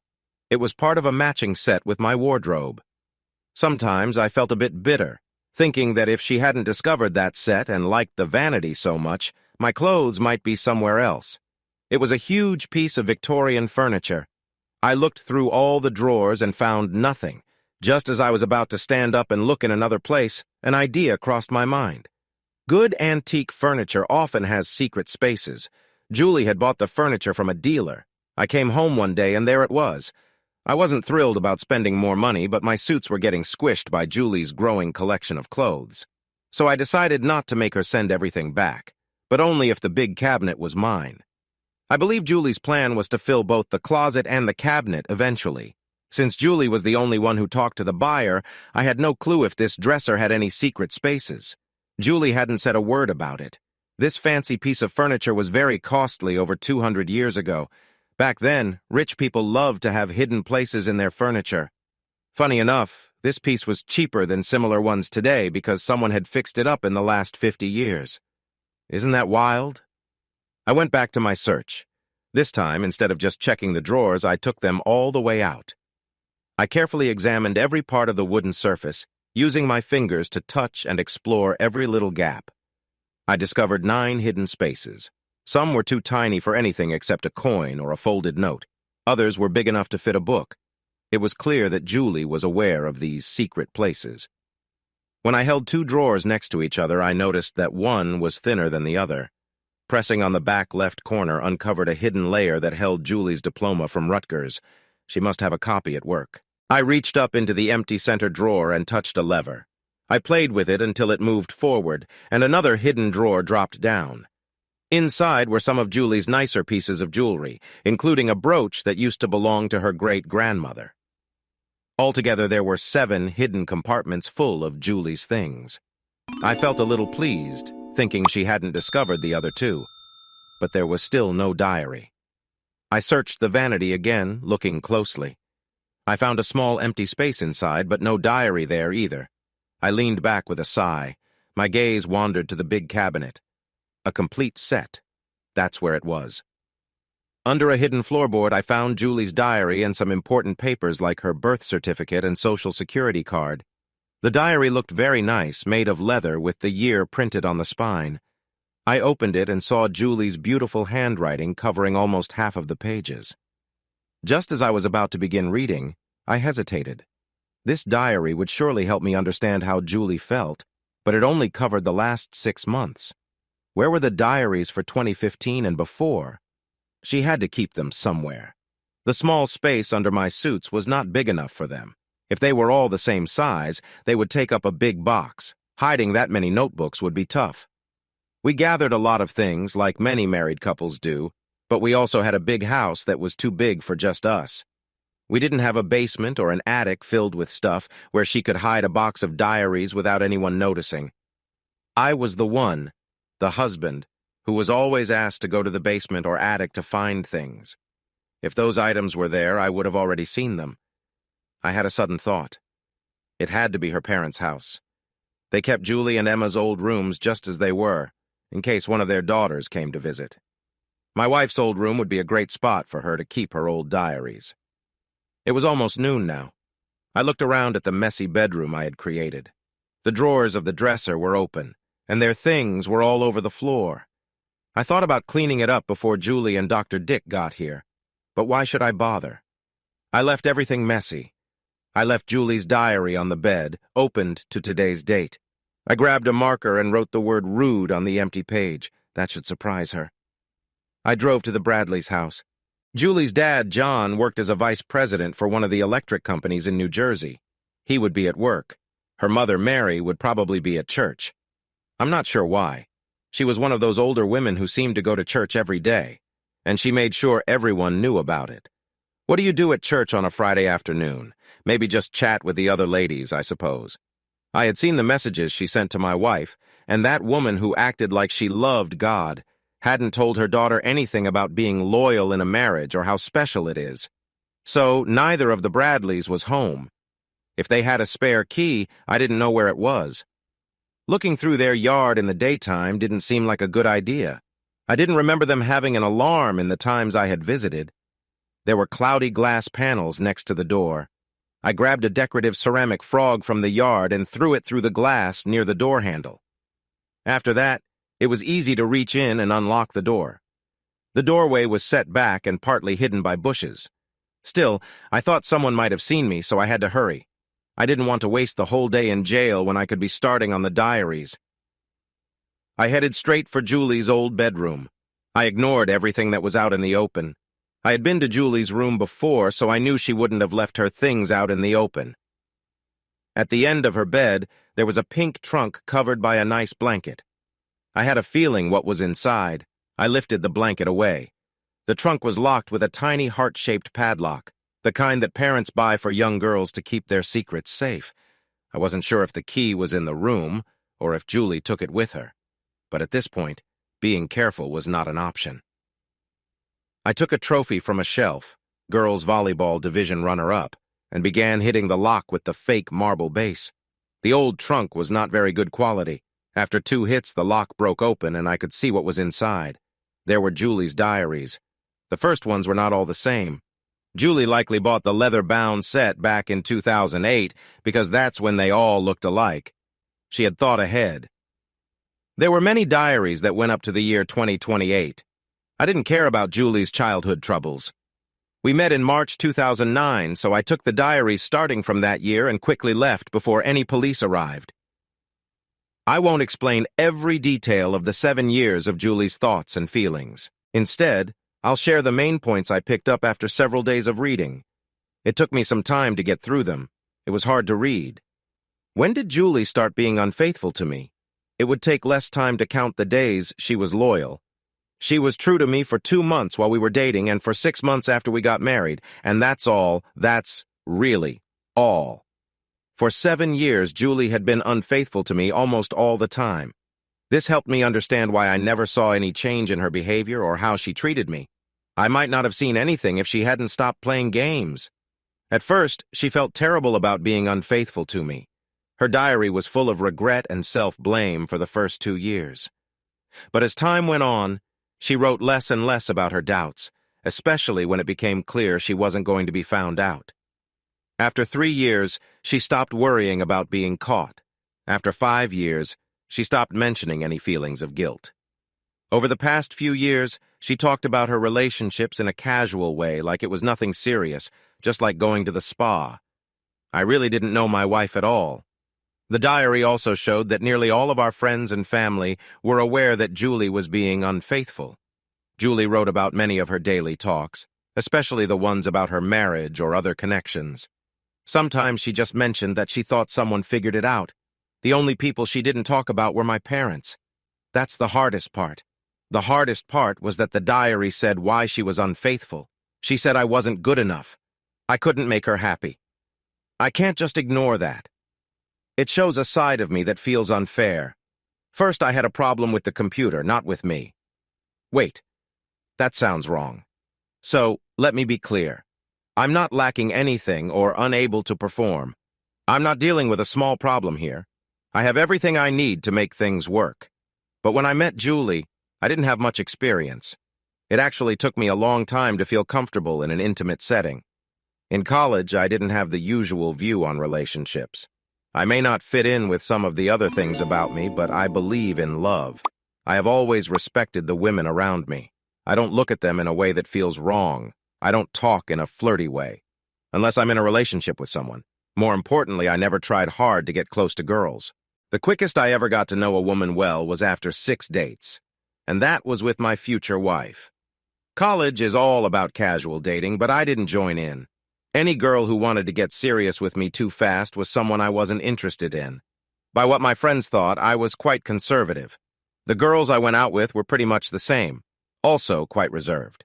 My high school girlfriend and I never got intimate. I first became close with someone during my second semester in college. I had been dating a girl named Anne for 5 months. She had some experience, but not too much. Our time together felt a bit strange and quick. We acted more like teenagers than college students. My next 2 girlfriends were similar. Then there was Julie. Julie was the first girl I dated who had what you could call a normal dating history. We didn't share the details of our past relationships, but it was obvious that Julie had more experience than I did. To be honest, I felt a little shy around her, but we got along really well as a couple. My issue was that I was trying to keep up with someone much more experienced, while I still felt like I was just starting out. I felt like a clumsy teenager. I finished too quickly. I was too rough. Everything I did felt awkward. I was too proud to say, "Hey, I know I'm not the best at this. Can you help me improve?" What young man wants to admit he's not making his girlfriend happy? Julie also didn't have the courage to bring it up. Her diary showed that she was worried I might end our relationship if she said the wrong thing. She didn't want to upset me or make me feel bad. Looking back, she might have been correct. Asking a man about his ability in a romantic way can really hurt his pride. This can happen at any age, but an older man may handle it better and think about it more calmly.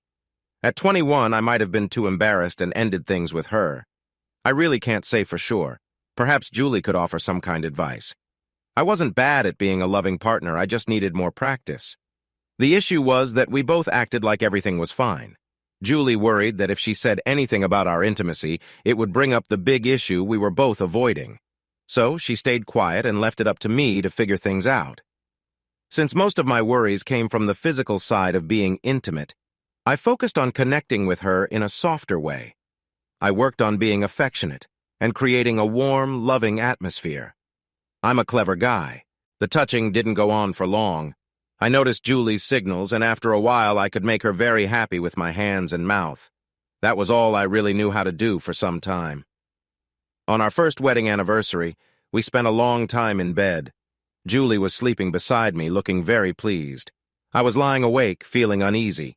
After over 2 hours in bed, I had enjoyed myself 3 times while Julie had done so 5 or 6, but only about 10 minutes of that was really serious. Julie had once shown me a lot of affection, and we had a close moment together. In a short time, we were very involved with each other. It almost felt like we were like a couple who shared a special bond. After that experience, I really wanted to improve how I connected with her. I didn't want to just rely on quick fixes. I wanted to be better overall. I started looking into tips and advice about being a good partner. While I didn't have a major problem, I knew I needed to work on my timing, so I read different books and articles, focusing on ways to help. I also started doing breathing exercises to help me stay calm and focused. I worked on improving my skills over time. I spent long hours trying to understand what I could do to be better. I watched videos to gather ideas that I could share with my wife. I wanted to learn more, not just for myself, but to connect with her. I also read many articles to gain a better understanding of relationships. It took a while. It probably took a couple of years before I felt sure that I had learned enough to make my wife happy. I can't hold Julie responsible for not teaching me about these things. I never asked her for help either. We were both young and inexperienced, but I hold her responsible for how she dealt with our situation. She was aware of my flaws when she said yes to marrying me. If our intimate life was a deal breaker for her, she shouldn't have agreed to be with me. She had choices. She could have ended our relationship. She could have tried to help me improve, or she could have accepted me as I was. Sadly, she chose a different path. She loved me and wanted to marry me, but she also wanted a more satisfying relationship. So she looked for it elsewhere. She started making those choices soon after we began dating. On our first date, she could see a future for us. After going out a few more times when we became closer, she was already in love. But the time we spent together was not as good as I hoped. There was one thing in her diary that I didn't agree with, and that was Julie's view on cheating. She believed that until a couple agrees to be exclusive, they can see other people. I totally disagreed. To me, a good person should either date one person at a time or tell their partners if they are dating others. I thought only selfish people used "we never talked about being exclusive" to justify acting badly. But a common feeling among young people is that they don't want to take responsibility for their actions. I was surprised to learn that Julie thought this way. She always seemed so honest and dependable, so I never expected it. As she went along with my slow approach to our relationship, she still spent time with a few friends in her dorm. It was only after a few dates with me that she saw I was serious about us. She stopped seeing the other guys when our relationship became more serious. She might not have thought what she did before that was cheating, but I definitely did. If I had known how easygoing she was about being loyal, I would have ended things right there. But according to Julie, she only started being unfaithful 2 months after we first got close. Julie thought I had never been with anyone before. I guess I really gave that impression. She never mentioned it because she thought it might make me feel shy. She also didn't want to share how many guys she had been with, even if we did talk about it. It wasn't that the number was very big. She just knew I had old-fashioned ideas, and she worried that I might not take it well. Since we both avoided the topic, Julie decided to handle it herself. She understood that my issue was just a lack of experience. She didn't realize that it took me longer to understand things like this. After 2 months, she got tired of waiting. She started seeing other people again. At first, she didn't feel bad about it. I was just a new boyfriend she liked a lot. She thought that either I would improve or our relationship would come to an end, but she didn't want to miss out on having a fulfilling life. As time passed, things became more serious between us, and she started to feel more guilty. If Julie hadn't been finding her happiness elsewhere, she might have felt more encouraged to talk to me about the problems we were facing. The longer we stayed together, the harder it became to ignore the issue. If she had brought it up sooner, it would have been difficult to hear. But saying I was not a good partner became much harder for her the longer she stayed quiet. She made excuses for her unfaithfulness until we got married. By then, her diary was full of sweet notes about love and plans for our future. She promised there would be no other men in her life after the wedding.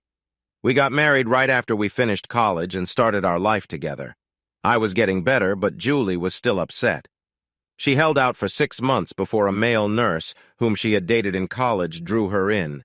She felt very ashamed. Cheating on her husband did not match with how she saw herself as a trustworthy person. But what happened between them felt amazing. She kept thinking about it. A few weeks later, she met up with him again. Then a few weeks after that, she was filled with guilt, but she didn't stop. After each visit, she would write in her diary that it would be the last time. Then she would feel sorry for herself when she slipped up again. Eventually, she gave up trying to change things. She still claimed she would quit, but only if her marriage got better, so she wouldn't want it anymore. Yet, she didn't do anything to make things better between them. She kept quiet. She never admitted she was unhappy. I knew I had to improve. But Julie never said a word about it, and honestly, I was fine with how things were. There was no hurry for me to do better. As I mentioned earlier, it took me a whole year after we got married to truly focus on improving myself. It wasn't because Julie pressured me. It was something I wanted to do for myself. By that time, Julie had accepted that she had strayed from our marriage. She seemed to doubt herself less and less. Deep down, she realized she was managing to hide her actions. Sometimes, she would even say that she noticed I was changing for the better. At first, she said it gave her hope that she could move on from the other men in her life. Then she started talking about maybe trying to see them less. In the end, she never even talked about giving up her casual partners. By the time I met her conditions for being loyal to me, it seemed like she had forgotten her wandering ways were only meant to be for a little while. She had enjoyed her freedom for so long that she felt no need to change. Over the years, she was found out a few times by coworkers and friends. Each time, they kept her secret, either because they didn't mind or didn't want to get involved. They quietly agreed. Julie became confident. She began telling her friends about her relationships, not me, of course. The times she felt a little guilty were on special days like our anniversary or my birthday. And oddly enough, Sometimes after we had a warm moment together, when I discovered she was unfaithful, Julie's diary only had good things to say about how I treated her. The boy had turned into a man. She thought I was better than almost all the people she had been with. But she didn't stop there. She didn't even think about it. Not once in over 3 years had she written about wanting to end things. Along with the usual daily details and her secret life, Julie's diary was filled with words about one other thing: how deeply she cared for me. Of all the reasons she shared for loving me, I noticed one important reason was left out. She loved me because I was too trusting, someone who cared for her so much that I didn't see her true self. She never said it out loud, but deep down she must have seen me like that. No, what she really thought of me, at least what she would confess, was full of happiness and magic. You would think I was a perfect prince if you only read the nice parts of her diary. I think of myself as a bit of a romantic, but even I struggled to listen to her overly sweet talks about Samuel Watley without feeling sick. Maybe I felt that way because her words seemed so out of touch with reality. She hurt me, took away my pride, and made me lose respect in front of my friends. Yet she still says she loves me completely. I always thought I was lucky to have Julie. She matched me in so many ways. It felt like we both loved each other equally. She was nearly the ideal wife. She had some faults, but nothing I couldn't accept. Then this happened. How could someone so good have another side that was so bad? I just couldn't understand it. What I did know was that my marriage was finished. At least it felt that way. If I could ever get out of this strange situation. My choices were very few. I couldn't divorce her. I couldn't leave her. I really couldn't find a way to make her feel the hurt I felt inside. Every morning, Julie woke up believing she still had a caring husband who was completely unaware of what was really happening. This didn't mean I wouldn't try to get back at her, even if it was just a little bit. I made some decisions. 1. I would find ways to get back at Julie, even if I didn't want to hurt her. I don't believe in hitting women, so there were still plenty of options left. 2. I would challenge Dr. Dick again. I needed to get ready for that so I wouldn't lose again. 3. I would think of ways to fix my life when time started to feel normal again. That's how I planned to spend my day. I did many things, sometimes going in directions I didn't see coming, but I felt broken inside. For a while, I lost my way. Friday, July 15th, 2016, day 132. What is love? Please don't hurt me. Don't hurt me. No more. Learning that the woman you love has let you down can take a person to sad places. The daily routine can help hide the hurt with habits. Still, it may take weeks, months, or even years before you feel complete again. Many things can affect how long it takes for a person to move on from a bad relationship. My situation was different. I can't tell if I made my healing faster or made it last longer. I would say my actions were harmful, but that doesn't quite describe it. I discovered that I was pretty much unbreakable. My journey with drugs went on for a few months. I won't go into too much detail, even if I can recall most of it. I had many bad reactions to drugs. I could never get used to any of them. I tried all sorts of things, snorting, smoking, and injecting. A lot of the time, I couldn't remember what happened afterward. I would just wake up in the guest room. I think I might have overdosed a few times, but I can't be sure. I didn't really think about it back then, and that doesn't say much for how smart I was. I was missing something important. The time loop made me feel like I could do anything. If I had paused to consider what really happened if I died in the loop, I would have been more careful. Death is the end. I didn't want to find out the hard way. But as my journey with drugs came to an end, I found solid proof that I could die and still return. I was searching for something called adrenochrome. I had heard about it in a book, but being a bit more old-fashioned, I thought it was just a story. I looked it up online, and it turned out to be real. But finding some was a big challenge for me. Finally, I found a tip about a dealer who was supposed to sell it. First, I checked in with the guy who sold me my cocaine. He never remembered me, of course, so I had to take a little pill to show I wasn't a police officer, and I had to pay for it. He sent me to a person from the Philippines in Queens, who then sent me to a dealer named Smoke in Long Island. I thought Smoke was a cool name for someone who sold things that were illegal. Most had regular names like Bill or Tyrone. I was thinking I would see a skinny black guy or a white guy with dreadlocks, But Smoke turned out to be a 400-pound Jewish woman. So much for my first thoughts. We began the dance I was used to doing. I looked like what I was, a professional in my mid-20s. People had no problem selling me weed or cocaine, but when I asked for lighter drugs, they got nervous. I often suggested using a drug right there to ease their worries. I had already tried ecstasy for the guy selling cocaine, but Smoke wanted proof. I had learned not to try smoking anything. Every morning I woke up with clean lungs, so whenever I tried to smoke I ended up coughing a lot. To help with that, I took some speed she gave me. Once she was sure I wasn't a cop, she sold me the adrenochrome. It was in a small bottle that fit right in my pocket. I was about to leave when the police burst through the door. "Get down! Everyone on the ground!" By this time, getting arrested felt routine. I had been caught a few times by a hidden police officer while trying to buy drugs, but I learned to notice their signs better. I usually made my purchases at a hotel. Sometimes the drugs made me feel really strange, and a few times hotel managers called the police on me. I was also feeling a bit jumpy from the effects of the ecstasy and speed. So when they told me to get on the ground, I didn't obey.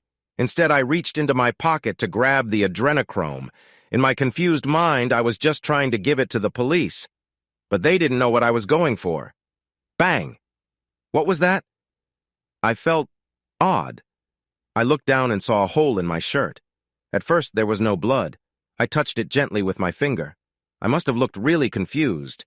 Then I found myself staring at the ceiling. Still no pain. I felt empty in a way. I could hear my breath coming in quick gasps, but it felt like it was someone else's breath. The ceiling seemed to bend down into a sharp point. Friday, July 15th, 2016, day 132. What is love? Baby, don't hurt me. Don't hurt me no more. I had died. There was no question about it. If you had asked me if I thought I could die and then wake up the next day. From what I had learned about the time loop, the answer felt obvious. I would wake up again, but I really didn't want to test that idea. Well, now I understood. That was the end of my drug use. Not because it was risky. I had shown myself that it wasn't, as long as I was careful. No, almost losing my life during a police raid made me rethink my choices. I didn't like who I was turning into. My wife had hurt me deeply and made me doubt my worth. She made me wonder if any woman could truly respect me and be happy with me. I tried to convince myself that my past troubles in relationships were behind me. I used to struggle, but I thought I had improved. But deep down, I wasn't so sure. I knew Julie began to look for love outside our marriage because she wanted more. In the final years we were together, she always said nice things about me as a partner. Yet, she kept looking elsewhere. Did this mean I still wasn't enough to make her stay? I felt like I was on the run. The drugs were just a way to avoid thinking about my real problems. They didn't make me physically addicted, but I felt a strong need to escape through them. But that's over now. I decided it was time to focus on fixing myself after all that Julie had caused. Friday, July 15th, 2016, day 133. What is love? Baby, don't hurt me. Don't hurt me. No more. I knew how to begin. I went to work. Even when I was using drugs, I worked on improving my day trading plan. I didn't really need the money at the time, but making millions is hard to ignore, even if I didn't need it right away. The amount kept increasing as I got better at my trades. Eventually, I learned all the important changes in the stock market for July 15, 2016, and I could set up my trades in less than 30 minutes. I started to take action, but I actually had another reason to visit Broadwell and Marks that day. I went to see my boss, Ben Johnson. Ben was quite the charmer. He had many women he saw often. He was open about it. The women he dated understood that he liked to meet different people. They accepted it because they were dreaming of winning the golden ticket and becoming Mrs. Johnson, the wife of a young and successful Wall Street man. Ben often sought excitement, and I knew he sometimes skipped the usual way and just paid for it instead. I knocked on his door and stepped inside. "Hey, Ben, do you have a minute?" "Of course, Sam. What's up?" "It's not about work. I was in the break room not too long ago when I heard you and Schmidt talking about getting someone to join Brad for his bachelor party." Ben looked a little puzzled. "Yeah, I remember. Not the talk, but we did arrange for someone to be with Brad. Look, Sam, I'm sorry for not asking you to the party. It just didn't seem like something you would enjoy." No, that's not what I'm saying. You're right, it's not really my thing. I was actually hoping you could help me find someone to connect with. Someone fancy, Sam said. Ben was surprised. Where is this coming from, Sam? You act like you are happily married. I couldn't find the right words. I didn't want to discuss my problems at home. You know what? Forget I asked. It's not my place to pry. What's your budget? I can spend a lot, but I want someone who is very skilled. I want both smart and attractive. No foolish people. I know just the right person, then. But I should tell you, she's quite costly. At least $5,000. If you want to spend the whole evening, it's $15,000. Gloria is the best choice, but I can also arrange for a nice lady for $1,000 or $2,000. No, I replied. If Gloria is the best, that's who I want. I can handle it. Ben didn't ask any questions. He probably knew what I had saved in my account, but he was the kind of guy who respected my choices.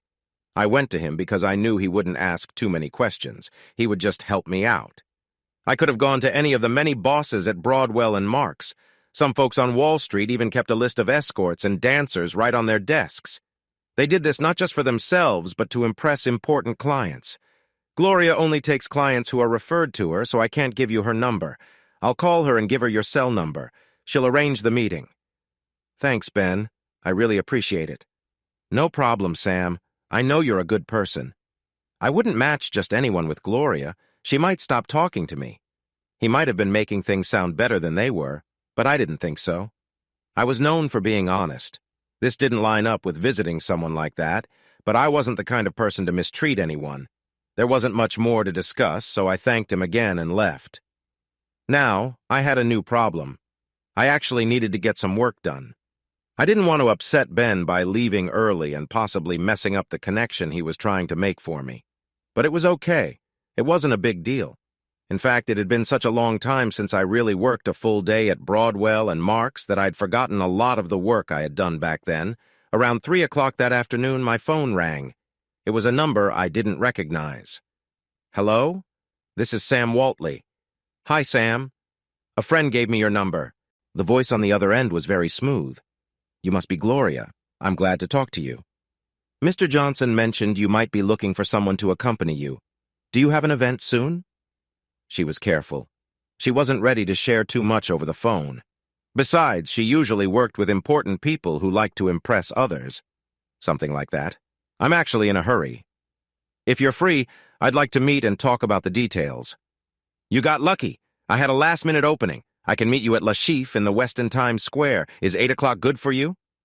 That sounds great, I said. I can't wait to meet you. I continued to work through the whole day. Usually I turned my phone off in the evenings because Julie would call if I didn't come home. Some nights, like tonight, I felt I might need to make or get a call, so I changed her ringtone to silent. I would need some cash tonight, so I went to a bank that was open all night.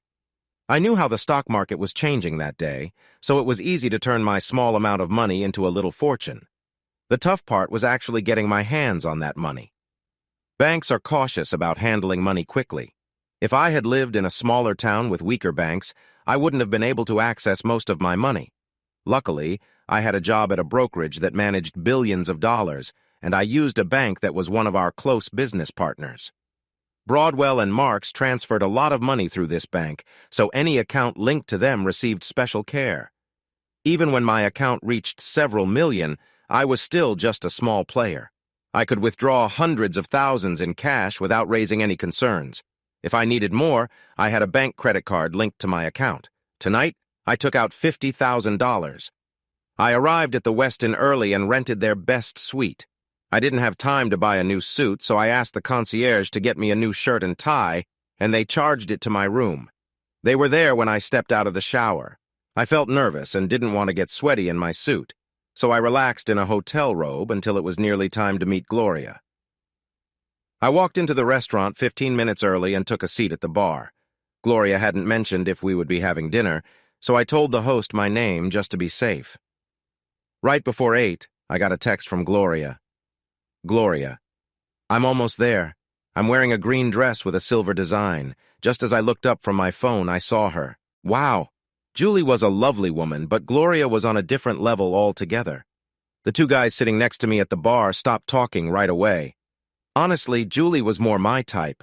I like women who are smaller, and Julie was 5'5", and around 120 pounds. Gloria was a bit taller, about 5 inches more. Her shoes added 2 inches, making her just a bit shorter than my 6'2". She moved with a smooth grace that made me think she had taken dance lessons. She had a lovely figure, and her curves were appealing. But what really caught my eye was her face. She had the same chestnut hair and green eyes as my wife. But while Julie was pretty, Gloria was stunning. She could easily be compared to the famous beauty Helen of Troy. I found myself wondering, like many others who met her, why this woman was in this line of work. She could easily have been a model or an actress. I never asked her because it didn't feel right. I walked up to her. "Gloria? Hi, I'm Sam." She stretched out her hand to shake mine. "Nice to meet you, Sam." Instead of shaking it, I gently kissed the back of her hand. It just felt natural. She gave a small smile like she thought it was sweet. "Such a gentleman," she said. I felt my face get warm. "I'm sorry. I wasn't ready for how lovely you are. It seemed fitting." I thought she might have turned a bit red, too, but I pushed that thought away. This woman earned her living by going out on dates. "I can add your name to the list if you want to have dinner," I said. "Maybe," she answered. "Let's go to the bar and chat for a while." I am not good at making small talk. But with Gloria, it didn't matter. She kept the talk flowing easily, and I felt relaxed with this lovely woman. I understood why she could ask so much for her company. She was full of energy. After we chatted for a while, she brought up the reason for our meeting. "I got the feeling from Ben that you're not like my usual customers. I can see that. You haven't taken your eyes off me since we sat down." She leaned closer and softly said in my ear, "It's okay if you want to look. You'll see everything tonight." I swallowed hard. This woman had a strong presence that I wasn't used to. Sorry. There's a reason for that. When I was younger, I was really shy. I didn't look at people directly. I developed a certain reputation with the girls at school because I would look away when I talked to them. They all believed I was staring at their bodies, even though that wasn't what I meant to do. I really had to try hard to look people, especially women, in the eye so they wouldn't think I was being strange. "No need to apologize," she laughed. "Most days I like not being stared at. Let's go eat. But I think we should talk about this in a quieter place. Why don't we go to my room and order some food?" "I already have a suite. I wanted to shower after work. We can go whenever you like." I had been paying for our drinks as we enjoyed them. I left a tip on the bar and we walked out of the restaurant. We ordered food from room service and ate it at the table in my suite. We kept chatting about different things until we were done eating. I tried to let my eyes explore the room. When a woman shows that she wants you to notice her, it's important to pay attention if you want to be polite. It was hard for me to look at her amazing figure, but I managed to keep my gaze. From my past relationships, I learned that one of the best ways to make a woman feel appreciated is to look at her. Let me clarify. I don't mean looking from a distance or acting inappropriately. Make sure she knows you're interested, but don't say anything. Just let your eyes explore her face and figure, but focus mostly on parts that are not covered by clothes. The key is to let your eyes show that you find her beautiful. You are appreciating her, not as just something to desire, but as a piece of art. It's easy if you see, like I do, that the female form is a wonderful creation. When there was a pause in our talk, I leaned back and admired Gloria. I looked at her face, taking in her strong jaw, high cheekbones, full lips, and her unique nose. Her deep green eyes and curly brown hair caught my attention too. She stayed still, letting me look at her. I could see her cheeks turning red. Even someone who knows they are pretty loves to feel admired. "It looks like we are ready for the fun part of the night." "Sorry, but we need to discuss some business first," said Gloria. We talked about the prices for a moment before I shared what I wanted to achieve tonight. "I'm fine with the cost, but I have a special request. It's not strange, just a bit different. I want you to give me feedback." "Feedback?" Gloria asked, looking puzzled. "Most men are looking for a fantasy, not an opinion." "I recently had a hit to my confidence," I explained. I stopped for a moment, searching for the right words. "I'll get straight to the point. My wife was unfaithful to me because I didn't make her happy. I don't want to go into details, but I want to fix things and need a fair opinion." She looked worried. I'm really sorry you had to experience that. It must have hurt a lot to find out. I don't want to make things harder for you. I could see she was trying to find the right way to say something. I could see what was bothering her. I think I understand. You're worried that I might take things too far and then ask you if it was amazing. She laughed, a bright and cheerful sound. Yes, that's part of it. My job is to make people happy, and I'm really good at it. If I told some of my clients how they could do better, it wouldn't end well. I went and got the bank bag I had placed in the bedside drawer earlier. I pulled out 3 bundles of cash from the bank. Here's $30,000. It's yours, no matter what happens next. I promise I won't get angry at you for anything you say later on. Don't worry about having to tell me something flattering. The only thing that could let me down is if you try to trick me with a lie. But even then, I wouldn't get upset. I'd just choose to do business elsewhere. I'll remember that. Just a moment, please. I need to get ready. Gloria went into the bathroom. I walked around and turned off most of the lights, keeping a few on so it wouldn't be too dark. I took off my shoes and tie, then sat down on the bed. I felt nervous. Not just about what was coming, but also because it was the first time in almost 8 years I would be with another woman. I worried if I could really be close to someone new after my time with my wife. I didn't want to be a fake person, but deep down, I felt like my marriage was finished. Julie had hurt me so badly that I realized I could never be truly happy if I stayed with her. Even if I could find a way to forgive her, I would have to give up my own self-worth. I had loved Julie for most of my adult years. I would have done anything for her, but I couldn't accept any pain from her. My thoughts were cut short when a light came from the bathroom door as it opened. She walked over to me, swaying just a little. As I sat on the bed, she placed her hands on my shoulders. I was at just the right height to look at her. I avoided her eyes, not wanting to make contact. She leaned back slightly, pushing her chest out a bit more, and then gently brushed her knee against me through my pants. I can see you like what you see, she said. Why don't you open the rest of your gift? We had shared some personal time in the bedroom, but let's skip that part. I found it hard to focus while watching Gloria clean up. I'll be honest, when you first told me what you wanted, I wasn't very hopeful. To be frank, I thought you would be bad at it. But you surprised me. That was actually one of the most enjoyable experiences I've ever had with someone I work with. I won't say you were the absolute best, but you were definitely among the top. Either your wife has very high expectations, or she wasn't completely honest with you to cause pain. I can say from my own experience that people can say hurtful things when they're upset. I was surprised to hear I was being called bad, but in a strange way it felt like a huge burden was taken off my back. I didn't share everything with you earlier, I admitted. My wife didn't just say I was a bad lover, she wrote it in her diary. She used it as a reason to be unfaithful. She stopped saying it a couple of years ago, but she never stopped being unfaithful to me. So I thought I had become a good partner. But I needed another opinion, and maybe even more than that. But I didn't say that. It wouldn't be nice to tell this lovely woman that I was already looking ahead. As much as I had enjoyed being with Gloria, I also wanted to see if I could attract and please someone without having to pay for it. But that would come later. Well, in my expert view, you have nothing to be concerned about. Your skills were excellent, your touch was perfect, and your enthusiasm was very appealing. Different women enjoy different things, of course. If I could offer one piece of advice, it would be to try to speak a bit more. Your thoughtful actions were great, but women also like to hear you talk, just like you enjoy hearing us. Thank you, that's helpful. Honestly, I don't make a lot of sounds when I'm close with someone. I would have to really focus to express how I feel. That might make me feel a bit awkward, but maybe I should share more, talk about what I enjoy and give compliments. That sounds great, she said. Just be genuine, don't pretend, but let us know what feels nice, how much you are enjoying it. I smiled. This is what I needed, helpful feedback. For a moment I worried she might just be saying nice things to make me feel good. She was there to help me feel good, and I really thought she was being truthful. The escorts for her price were usually very classy and smart. If she didn't want to be genuine, she would have said no. And maybe I'm not the sharpest, but I didn't think she could pretend to enjoy it like that.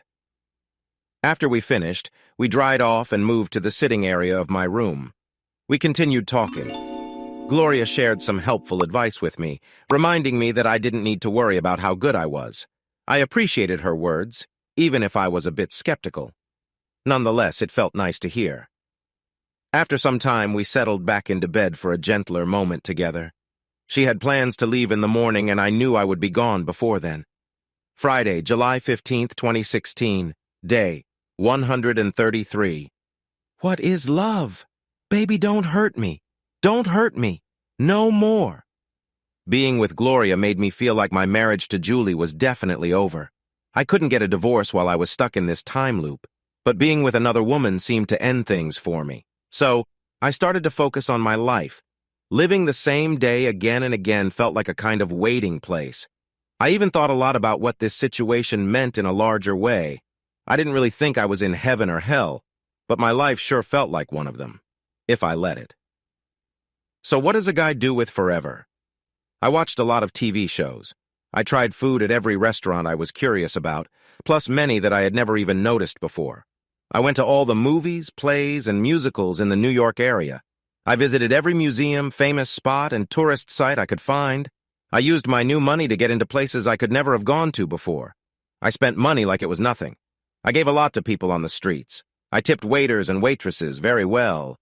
I visited fancy shops and enjoyed being treated like royalty. I went to a club where people danced and spent a lot of money there too. I got bored quickly, so I did a lot of silly things. It felt freeing to know I could do almost anything without worrying about what would happen next. I practiced my skills with a garden hose. While others have their ways of bothering someone, I had my own. I got in trouble with doctor the first time I tried. It wasn't as tough as the first. This made me think about something I wanted to achieve for myself. I needed to learn how to fight. I'm a big guy, standing at 6'2" and weighing 210 pounds. Being taller than most men, I was used to being one of the biggest people around, especially with my office coworkers. Because of this, I had never really needed to fight. I was too big to get bullied, and I was too gentle to be the bully. I had always believed that if I really needed to, I could fight back. Like many guys, I thought I had a lot of strength inside me that I wasn't using. I just chose not to get into fights. But Dr. Dick showed me that I was wrong about myself. Now, I wanted to change that. I wanted to beat him in a fair way, and for that, I needed to train. In a big city like New York, you can find anything you need. I had many martial arts schools to pick from, and I had enough money to get great lessons. My top choice was Krav Maga. I heard it was one of the most useful fighting styles for real-life situations. MMA classes were easier to find, but I didn't want to focus too much on wrestling, especially with someone I wasn't comfortable with. I felt uncertain about whether I would be able to learn. I was already in good shape, but I couldn't create muscle memory. Still, I gave it a shot. Maybe muscle memory isn't real, or maybe it has more to do with my brain than my muscles. Because each day, I easily picked up right where I left off. For a time, training for fights became my main focus. I spent several hours on it every day. I would train at one place for a few months, then move to another to try out their style. Once I could keep up with some of the more skilled students, I moved on to the next step. I didn't need to be the best, just good enough. I discovered something I didn't expect. I actually liked it. I had been going to the gym for years, but I liked the focused workout from fight training even more. It felt like I was sweating for a reason. Plus, learning how to defend myself was oddly soothing. The exercises to help with balance and coordination felt almost relaxing. I won't lie, I liked the fighting part too. Maybe I liked it more because I never felt sore or hurt the next day. Krav Maga is a mix of older fighting styles, but without any extra moves or showy actions. Because I loved fighting, so I thought I would try some traditional schools too. I visited a few, but I gave up on them after a short time. The teachers all wanted to correct me. They cared a lot about tradition. I liked the slow, calm moves that felt a bit like yoga. But when it was time to practice fighting, I always went back to the simple moves of Krav Maga. I even tried yoga for a few days. After all that stretching, they don't let you hit each other. That's boring. But it made me wonder if Ben knew a girl who enjoyed a little playful teasing. I met Cassie at the Westin when she was wearing some really nice yoga pants.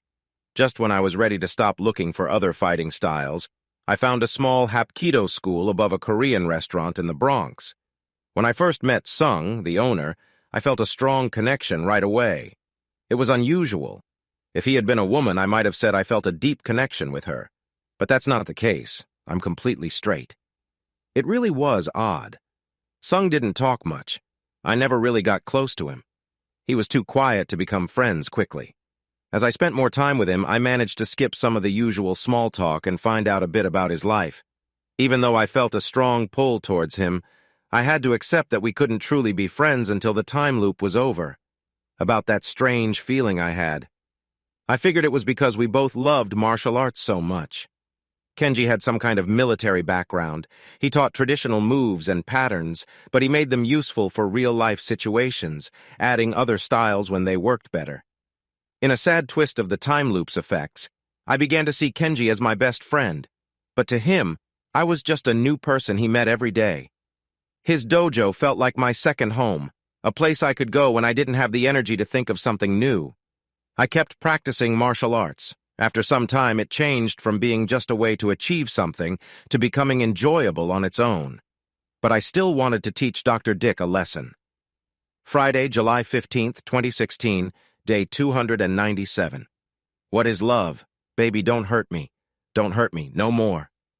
I returned for my rematch after about 6 months of getting ready. I knew he had some kind of training. Now that I had trained too, I could see that he had decent skills, but nothing special. I had more than enough skills to outdo Sam 1.0, but the newer Sam was ready to take his lunch money and send him running home to his mom. I managed to get back at him a little, mainly using the garden hose. Most of my other tricks were light-hearted pranks. Since I couldn't really get back at him in a big way, I mostly played little jokes on Julie and her boyfriend that made me laugh. One time, I set up a meeting for Dr. Dick's wife so she could see them together. It was quite the scene, but in the end, it felt too real for me. I didn't want to have a serious fight. It just brought back my sadness. While I was stuck in this loop, I felt like I couldn't let go of my wife. I couldn't move forward with my life. For my own peace of mind, I knew I couldn't stay stuck in my feelings about my broken marriage every single day. So when I did interrupt my wife's happy moments, I often did silly things that made me laugh at their expense. But today was different. Today, I felt serious. I thought about finding a way to keep Julie busy. The neighbors down the street just had a baby. They used cloth diapers and had a service that picked up the dirty ones every few days to clean them. I wondered if a pile of those diapers would distract her. I realized that I might have a strange habit of getting messy things on my wife's face.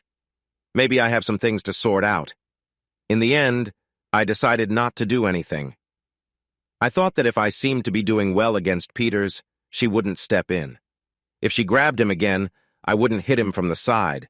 I wanted an honest fight. If she grabbed me, well, the first fight showed I could handle getting hit. I walked into the house after giving the couple some time alone.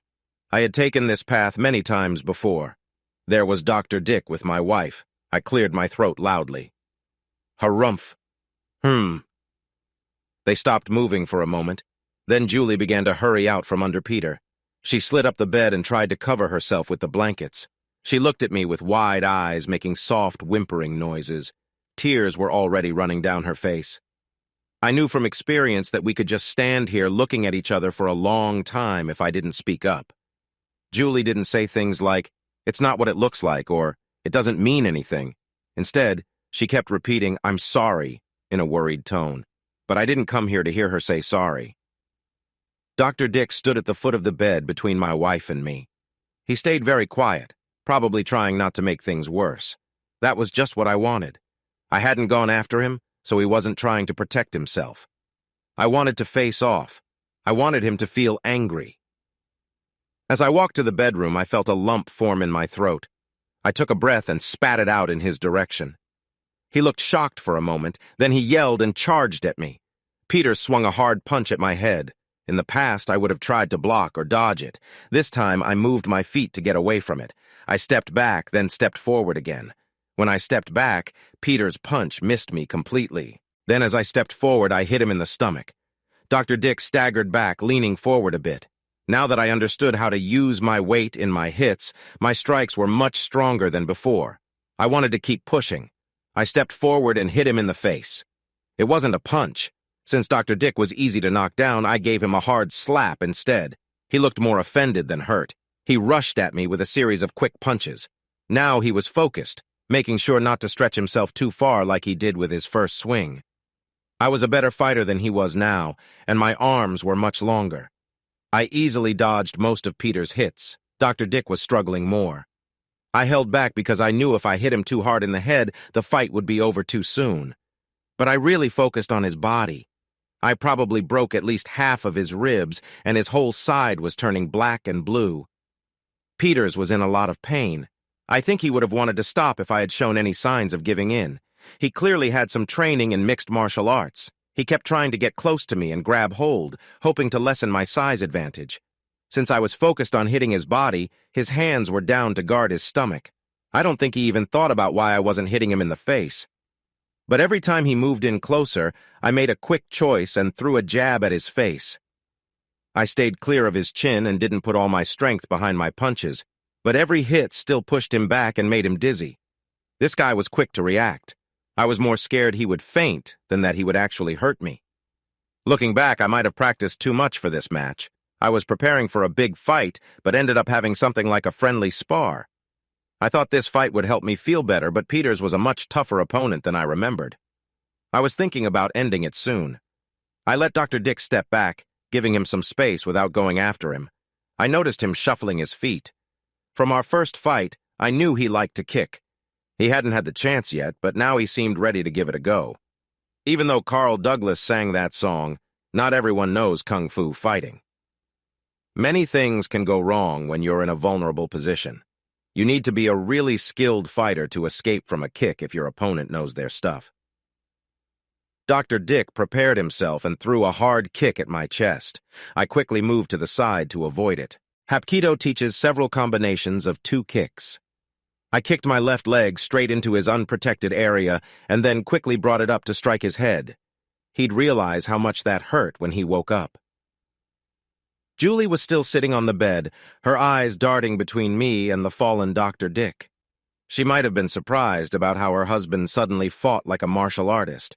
I almost wanted to joke about it. I had spent 7 years trying to make her laugh, but not this time. I had done what I needed to do. I was just 2 steps down the stairs when she yelled for me to wait. But as I told her before, I didn't want her sorry words. Friday, July 15th, 2016, day 708. What is love? Please don't hurt me. Don't hurt me. No more. Fighting Dr. Dick had ended up being a big letdown. I was happy I took that step, but I understood that the experiences along the way mattered more than where I ended up. I won't tire you with every little thing I did while stuck in that time loop. Before, I had spent a lot of time looking for ways to keep busy. My martial arts lessons showed me that I felt much happier when I focused on making myself better. I read a lot. I tried to learn to play an instrument, but I discovered I wasn't very good at it. I could hold a tune, but I was terrible at telling one note from another. I picked up new languages fairly easily. With some language learning programs and the many immigrant groups in New York, you can dive right into speaking with people. I learned French, Spanish, and German. But the first language I learned was actually Korean, which I never thought I would care about before the loop. I kept going to Sung's dojo a lot. Sung spoke English that was a bit hard to understand, but I got him to share more once I started speaking in his language. He also had a sister named Mi Suk, who was very pretty, and she didn't speak any English, or so I believed. I thought about getting to know her better because I found her very attractive. Once I could speak to her in Korean, she couldn't easily overlook me anymore. I discovered that she could speak English. She just didn't seem to like me for some reason. But I was still happy that I had learned the language. I read many different kinds of books. If I ever needed to catch up, I would know a lot about many things. I still made sure to take a day now and then to enjoy myself. I spent almost $200,000 to organize a fun street festival in Central Park. I set up tables and chairs with some workers handing out snacks and drinks. A big sign said, "Happy National Tapioca Pudding Day." I stood on a little stage surrounded by tall stacks of pudding cups. I used a loudspeaker to share my message. "Today, the best day of all, is National Tapioca Pudding Day. Come and get your free pudding. Everyone is welcome." Free pudding! I began my day with a truck full of pudding. I had arranged for many suppliers to bring even more throughout the day. It took a lot of money to get that much pudding and have it delivered in just one day. I hired dancers in light costumes and a DJ to play music. There were girls in swimwear having fun in small pools filled with pudding, really water mixed with cornstarch and food coloring. The police closed my event after a few hours before any of my extra pudding could arrive. "Sir, do you have permission for all of this?" "I wanted to, but I couldn't get it." "But the city is moving too slowly and pudding doesn't wait for anyone. We need you to close down now and clean this mess. You can't serve food without a license. It's just prepackaged pudding. It doesn't even need to be kept cold." The officer did not appreciate me talking back. "Sir, you are already facing a big fine. Don't make me ask again. Close it down." I nodded like I would do it, then went back on stage. "Hey, everyone, this man wants to take your pudding. This day will never end if you don't eat your pudding. Hooray for the pudding! Hooray for the pudding!" People in New York enjoy a good time. About 50 folks joined in my hooray for the pudding chant as I jumped off the stage and ran from the police. I grabbed a bunch of pudding cups from one of the tables and tossed them to people who didn't have any, until the police caught me. I spent the rest of the day in jail. The pudding gods were not happy. One day, a makeup artist from Broadway helped me wear a wig that had long, messy hair and a thin, fake beard. After that, I went to a secondhand store and found some old clothes that didn't match. Dressed the way I wanted, I headed to an open mic night at a trendy bar in Chelsea. I'd like to share a poem by someone I really admire. He was a doctor, a person who loved science, but his words reached deep into my heart and spoke to the child inside me. I took a moment to gather my thoughts. One fish, two fish, red fish, blue fish. I had to think again about the hipsters. They let me finish my rhyme and didn't seem upset. They even laughed with me when I laughed at them. I felt a bit guilty, but I still did it a few more times at other hipster spots. Their funny jokes made everything more enjoyable than I thought it would be. Mostly, I chatted with people. I had been a bit shy when I was younger, and that made it hard for me to make friends as an adult. Now I had none. All the friends I had were shared with Julie, and I knew that most, if not all, realized that Julie was seeing other people. I wasn't close to any of them, so I didn't want to ask them about it. Honestly, I didn't want to be around that group anymore. Now, I was looking for new friends. I couldn't build a strong friendship in just one day, but I could keep an eye out for good people. These were folks I would want to share my life with if I ever got out of the time loop. Sung was at the top of my list, but there were others too. I met them and felt a connection. To them, though, I was just a stranger. It was hard sometimes to feel like a stranger to people I had met many times before, maybe even hundreds. Sometimes I thought about visiting my wife again, just to feel some warmth and care. I pushed that thought away by making a new plan. My parents had me when they were older, and now they lived in Florida, enjoying their retirement. Just a 3-hour flight, and I could be surrounded by their love. I also tried dating. I wasn't ready for a serious relationship, but I could use dating apps and go to clubs to meet new people. I found myself in situations I had avoided back in college, but I started to wonder if I had been too choosy. I had a few brief relationships, and sometimes I hired escorts. More often, I went on friendly dates with women who preferred to take things slow and not rush into intimacy. I believed some of them could be good for a relationship, but it's tough to know when all you have are first impressions. I spoke to my wife a few times. I wondered if it was really needed to talk to her. I already knew her deep thoughts and feelings from her diary. She would never share as openly with me as she did on the pages. I understood why she had been unfaithful, and I also knew how she felt about me. These feelings did not match. Being a person who often cheats didn't seem to fit with how much she cared for me. Still, I thought I should give her a chance.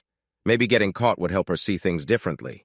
I spoke to her many times. I won't bore you with all her excuses. She did a lot of pleading and promised she would be faithful if I gave her another chance. Honestly, I only had a few questions for her. Let me share how our last talk finished. Julie and I were in the living room. She sat on the couch and I sat in a chair. She had cried a lot and was nearly done. I waited for her to use a few tissues before I could understand her clearly. Just as I expected, she never lied to me, but she didn't share much unless I asked. I had to make it clear that I knew Peters wasn't the first person she had feelings for. That always surprised her. "So, Julie, why did you betray my trust?" "Oh, no, Sam. Dr. Peters, he didn't exactly charm me, but he has a strong way about him. I know that's not an excuse. I can't really explain it. There's nothing that could justify what I did. That was true, but it avoided the bigger problem. And what about all the other guys before Peters? Julie turned pale. She was momentarily speechless as her hopes for fixing things faded away. She didn't argue with that. Did someone tell you? Who would tell me, Julie? How many of our friends knew? How many people think I'm a fool because of you? Nobody thinks that about you, she said, breathing hard. Nobody. Everyone cares about you, Sam. They wouldn't laugh at you. Some of them know. I've been seen before, but that's on me, not you, sweetie. Really? I asked. That's a nice idea, but it doesn't feel true. Nobody told me. They remained friends with you, even though they knew you were being two-faced.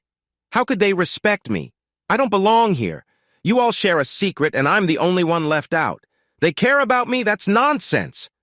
Julie flinched when I called her that name. I had said worse before, but she wasn't used to hearing me speak with such disdain.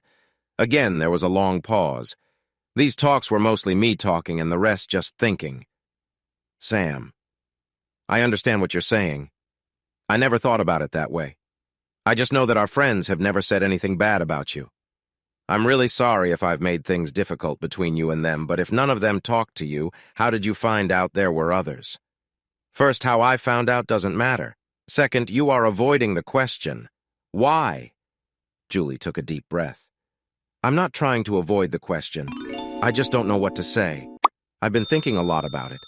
I guess the real answer is, because I could. I thought I wouldn't get caught. I believed I could enjoy myself without hurting you. That wasn't in her diary, but it felt true now. I doubted she would ever share why she began, if she even wanted to tell me. I read your diary. Julie jumped up and hurried to the bathroom. I could hear her getting sick in there. It took her about 20 minutes to calm down and come back to the living room. I thought she had cried all her tears, but she still had more left. I'm really, really sorry. I don't know what to do. She fell quiet. Yeah, that about sums it up. Do you still want to say that no one was laughing at me? So, you couldn't find what you wanted with me, huh? I don't measure up. No, I mean yes, you do. I just thought I needed something different. I was young and foolish, and then, when I didn't get caught, she took a deep breath. Sam, you do make me happy. If you read my diary, you must know that I stopped using that as an excuse. It was never an excuse, I shouted, hitting the coffee table with my fist. I broke the glass on top and cut my hand. I sank back into the chair, pressing my hand against the armrest. It would heal in time. Julie flinched. Is there no chance for us? I love you more than I have ever loved anyone. I will change. I promise I won't do that again, she said softly. Do you think you could ever forgive me and give me another chance? Could she really change? I believed she might be able to, but I could never forget how much she had hurt me. If a stranger had caused me this much pain, I might have reacted very differently. Yet a stranger could never hurt me like this, only someone I cared about deeply. Once you let people into your life, you have to believe in them. I can never share my feelings with Julie like that again. No, it's over between us. I know you care about me, Julie, but you're mistaken. You care about yourself more. You didn't care about me enough to put me first. You didn't care about me enough to be patient and give up what you wanted. All you had to do was wait, or even better, support me. You don't see things very deeply, Julie. I just wish I had noticed it earlier. Goodbye, Julie. Even when I was very angry, I never raised my hand to Julie. I was really tempted to, but I didn't for 2 reasons. First, I still didn't understand how the time loop worked. I knew I was living the same day again and again, but everyone else was moving on. One of my first ideas was that maybe there were different worlds. Could I be a key point where many futures split apart? Could my choices affect other people, even if they didn't affect me? I wasn't sure. But I didn't want to hurt someone just for my own amusement, especially if it meant they might have to deal with the results. But that was a pretty small chance. The second, and much bigger reason I never hurt Julie, was that I didn't want to be the kind of person who did that. My dad often said a line from a famous writer, Sigmund Miller. Your true character shows when no one is watching. I knew I shouldn't let my darker side take over just because I could do whatever I wanted without getting caught. I had to control myself, especially since I could easily slip away unnoticed. I'm not sure if karma exists, but I believe that some actions leave marks on a person. Also, hurting Julie wouldn't help me feel better about losing her. I would feel better if I could forget her and stop reopening old wounds. I even stopped bringing home the garden hose. I had to wake up just a short distance from my wife every morning. But one day, I looked back and saw that I hadn't really seen her in over a year. Friday, July 15th, 2016, day 1382. What is love? Baby, don't hurt me, no more. I feel embarrassed that it took me so long to understand the time loop we were in, or maybe I just didn't fully get what it was. I still don't fully understand it, but I think I get how it worked. I went to bed most nights. That sounds easy, but I didn't really have to. I woke up each morning feeling just as energetic and rested, no matter what I did or how late I stayed up the night before. So I didn't need to sleep at all, but I still did. Going to bed at the end of the day just felt right. Even if I couldn't see a change the next day, it felt good to take a break. As time passed, I found myself sleeping less. When I focused on dating and making friends, starting fresh became harder. New York is a bustling city, always awake, so I could easily fill my days and nights meeting new people. From the start of my time in the city, I sometimes stayed up all night. I used to think my day ended at 5 a.m. every night, and I would wake up at 5 a.m. on Friday morning. But when I started staying up later, I saw something new. Actually, I noticed two things. First, my day didn't really end at 5 a.m. It actually ended at 4:58 and 26 seconds. It was so close that I had never noticed it before. I didn't really understand what it meant, but it felt important. Second, if I stayed awake, my day would finish at 4:58 with a bright light. I noticed something soon after I got into the loop, but I didn't think it mattered. It was really quick. So quick that it felt more like a flash of light than real light. I thought it was just my mind playing tricks on me as I moved from being awake to suddenly finding myself in bed. You need to know that I spent 99 days out of 100 in New York. If you could choose to spend each day in New York City or Trenton, New Jersey, which one would you choose? It was one of those special days I found myself in Trenton. I had picked up a book from Barnes & Noble.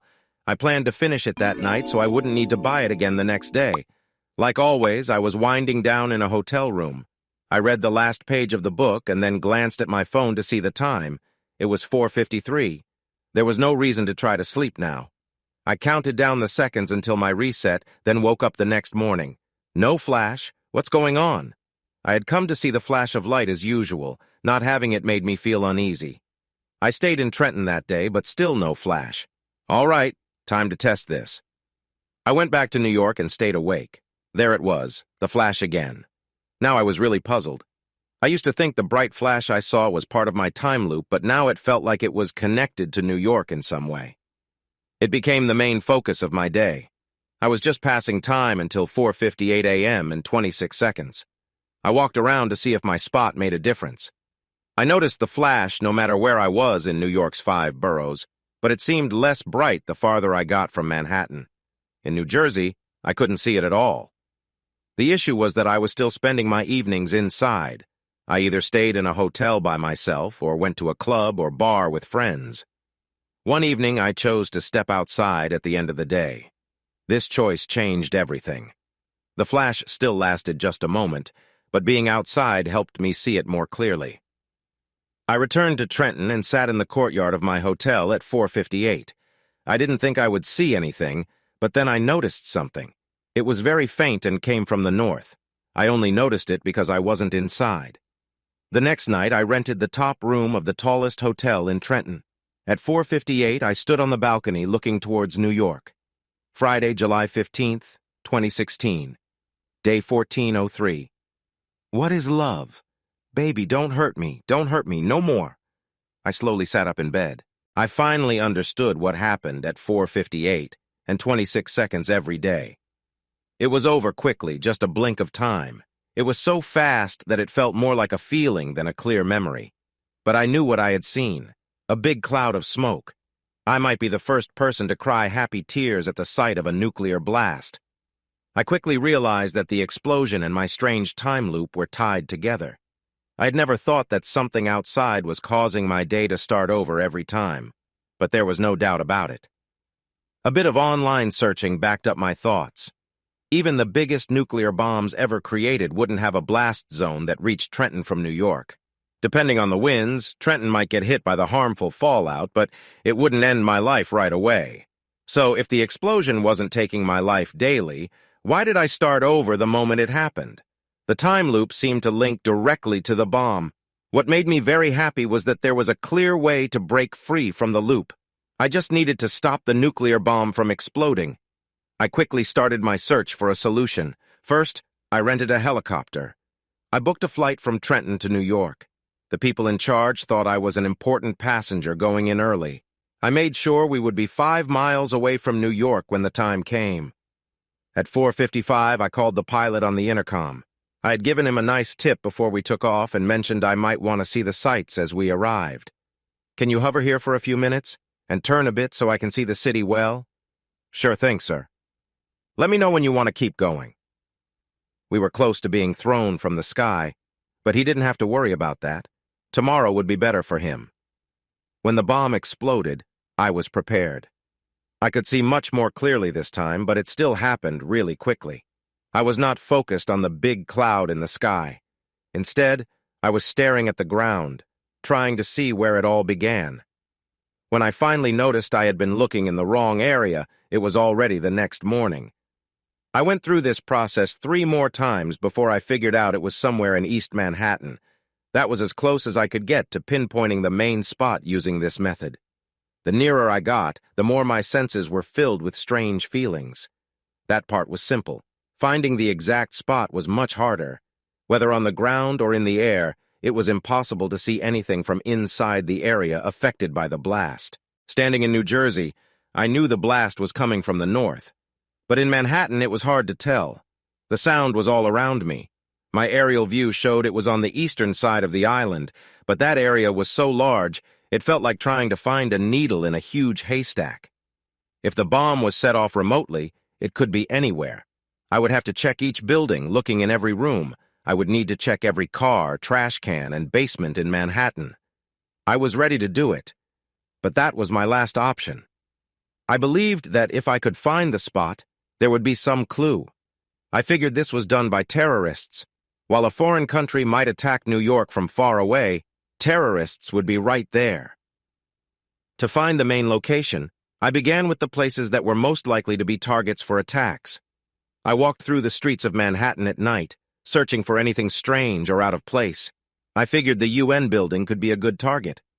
I spent the whole day keeping an eye on it and continued to watch it as night fell. It was a large building, and I probably should have watched it for several nights to see every side. However, I decided to stop after just one night. There was simply too much security there. I didn't notice anyone trying to bring a nuclear bomb onto the property. I wasn't sure what I was searching for, but I hoped I would recognize it when I found it.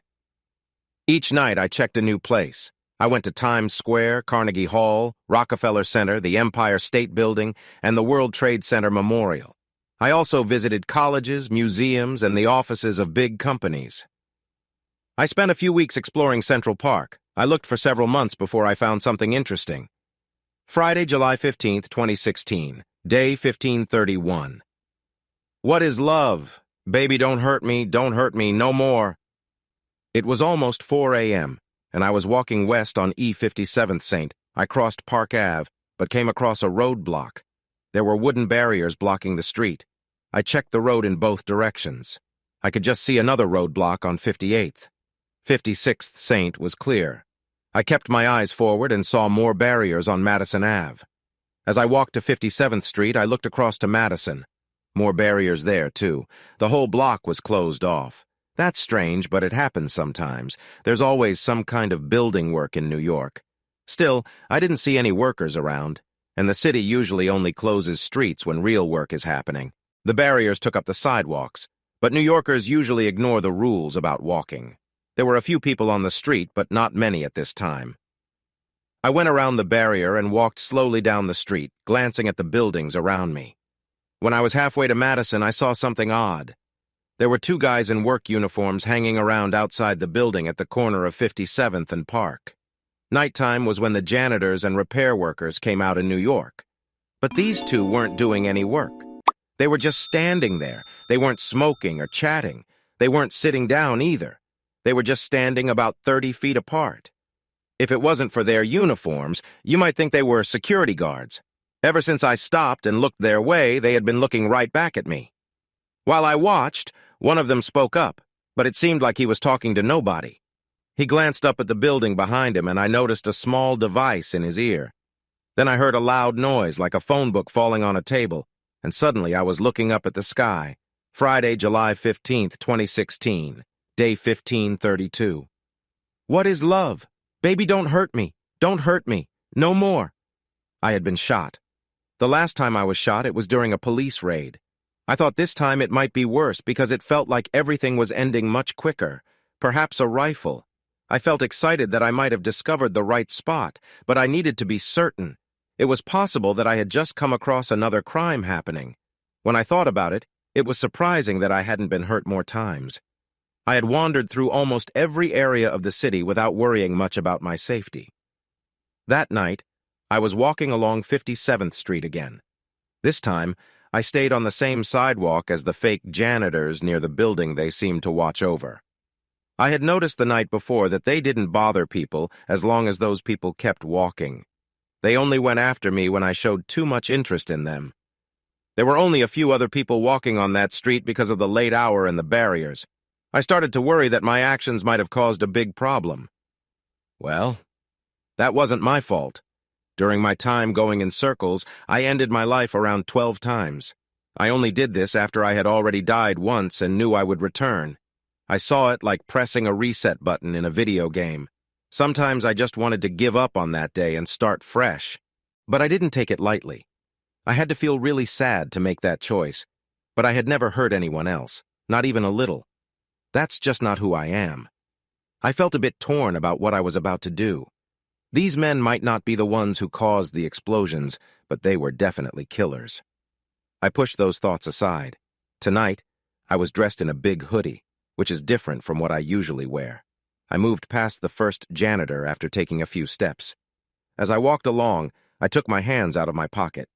To my surprise, I found my neighbor's Glock 17 there. I had only shot paintball guns before, so I didn't really know what to do with a real gun. Still, it's hard to miss when someone is so close, less than 15 feet away. I held the gun with both hands and shot twice at the man in front of me. I could see him begin to fall. I quickly turned and fired 2 more shots at the other man I had just passed. I aimed for the middle of his body. My first shot hit him right in the chest, but the second one went up and I saw a big piece of his neck fly away. For a moment, I couldn't move, but then the rush of adrenaline hit me. The sniper! I quickly ducked through the doors into the lobby. I heard a soft thud, just like the night before, followed by a loud bang as a bullet hit the ground where I had just been. As soon as the door closed behind me, I bent over and started to feel sick. Stopping terrorists feels clear-cut, but I wasn't ready to see someone die because of me. In front of me was a long hallway that led into the lobby of the building. I took a deep breath and raised my gun. I needed to check this building to see if the bomb was inside. I really hoped it was after I had taken down 2 men. Ahead, I could see the lobby. To my right, there were some elevators. In front of me was a small cafe, likely made to provide coffee for workers, but now it was closed and its windows were boarded up.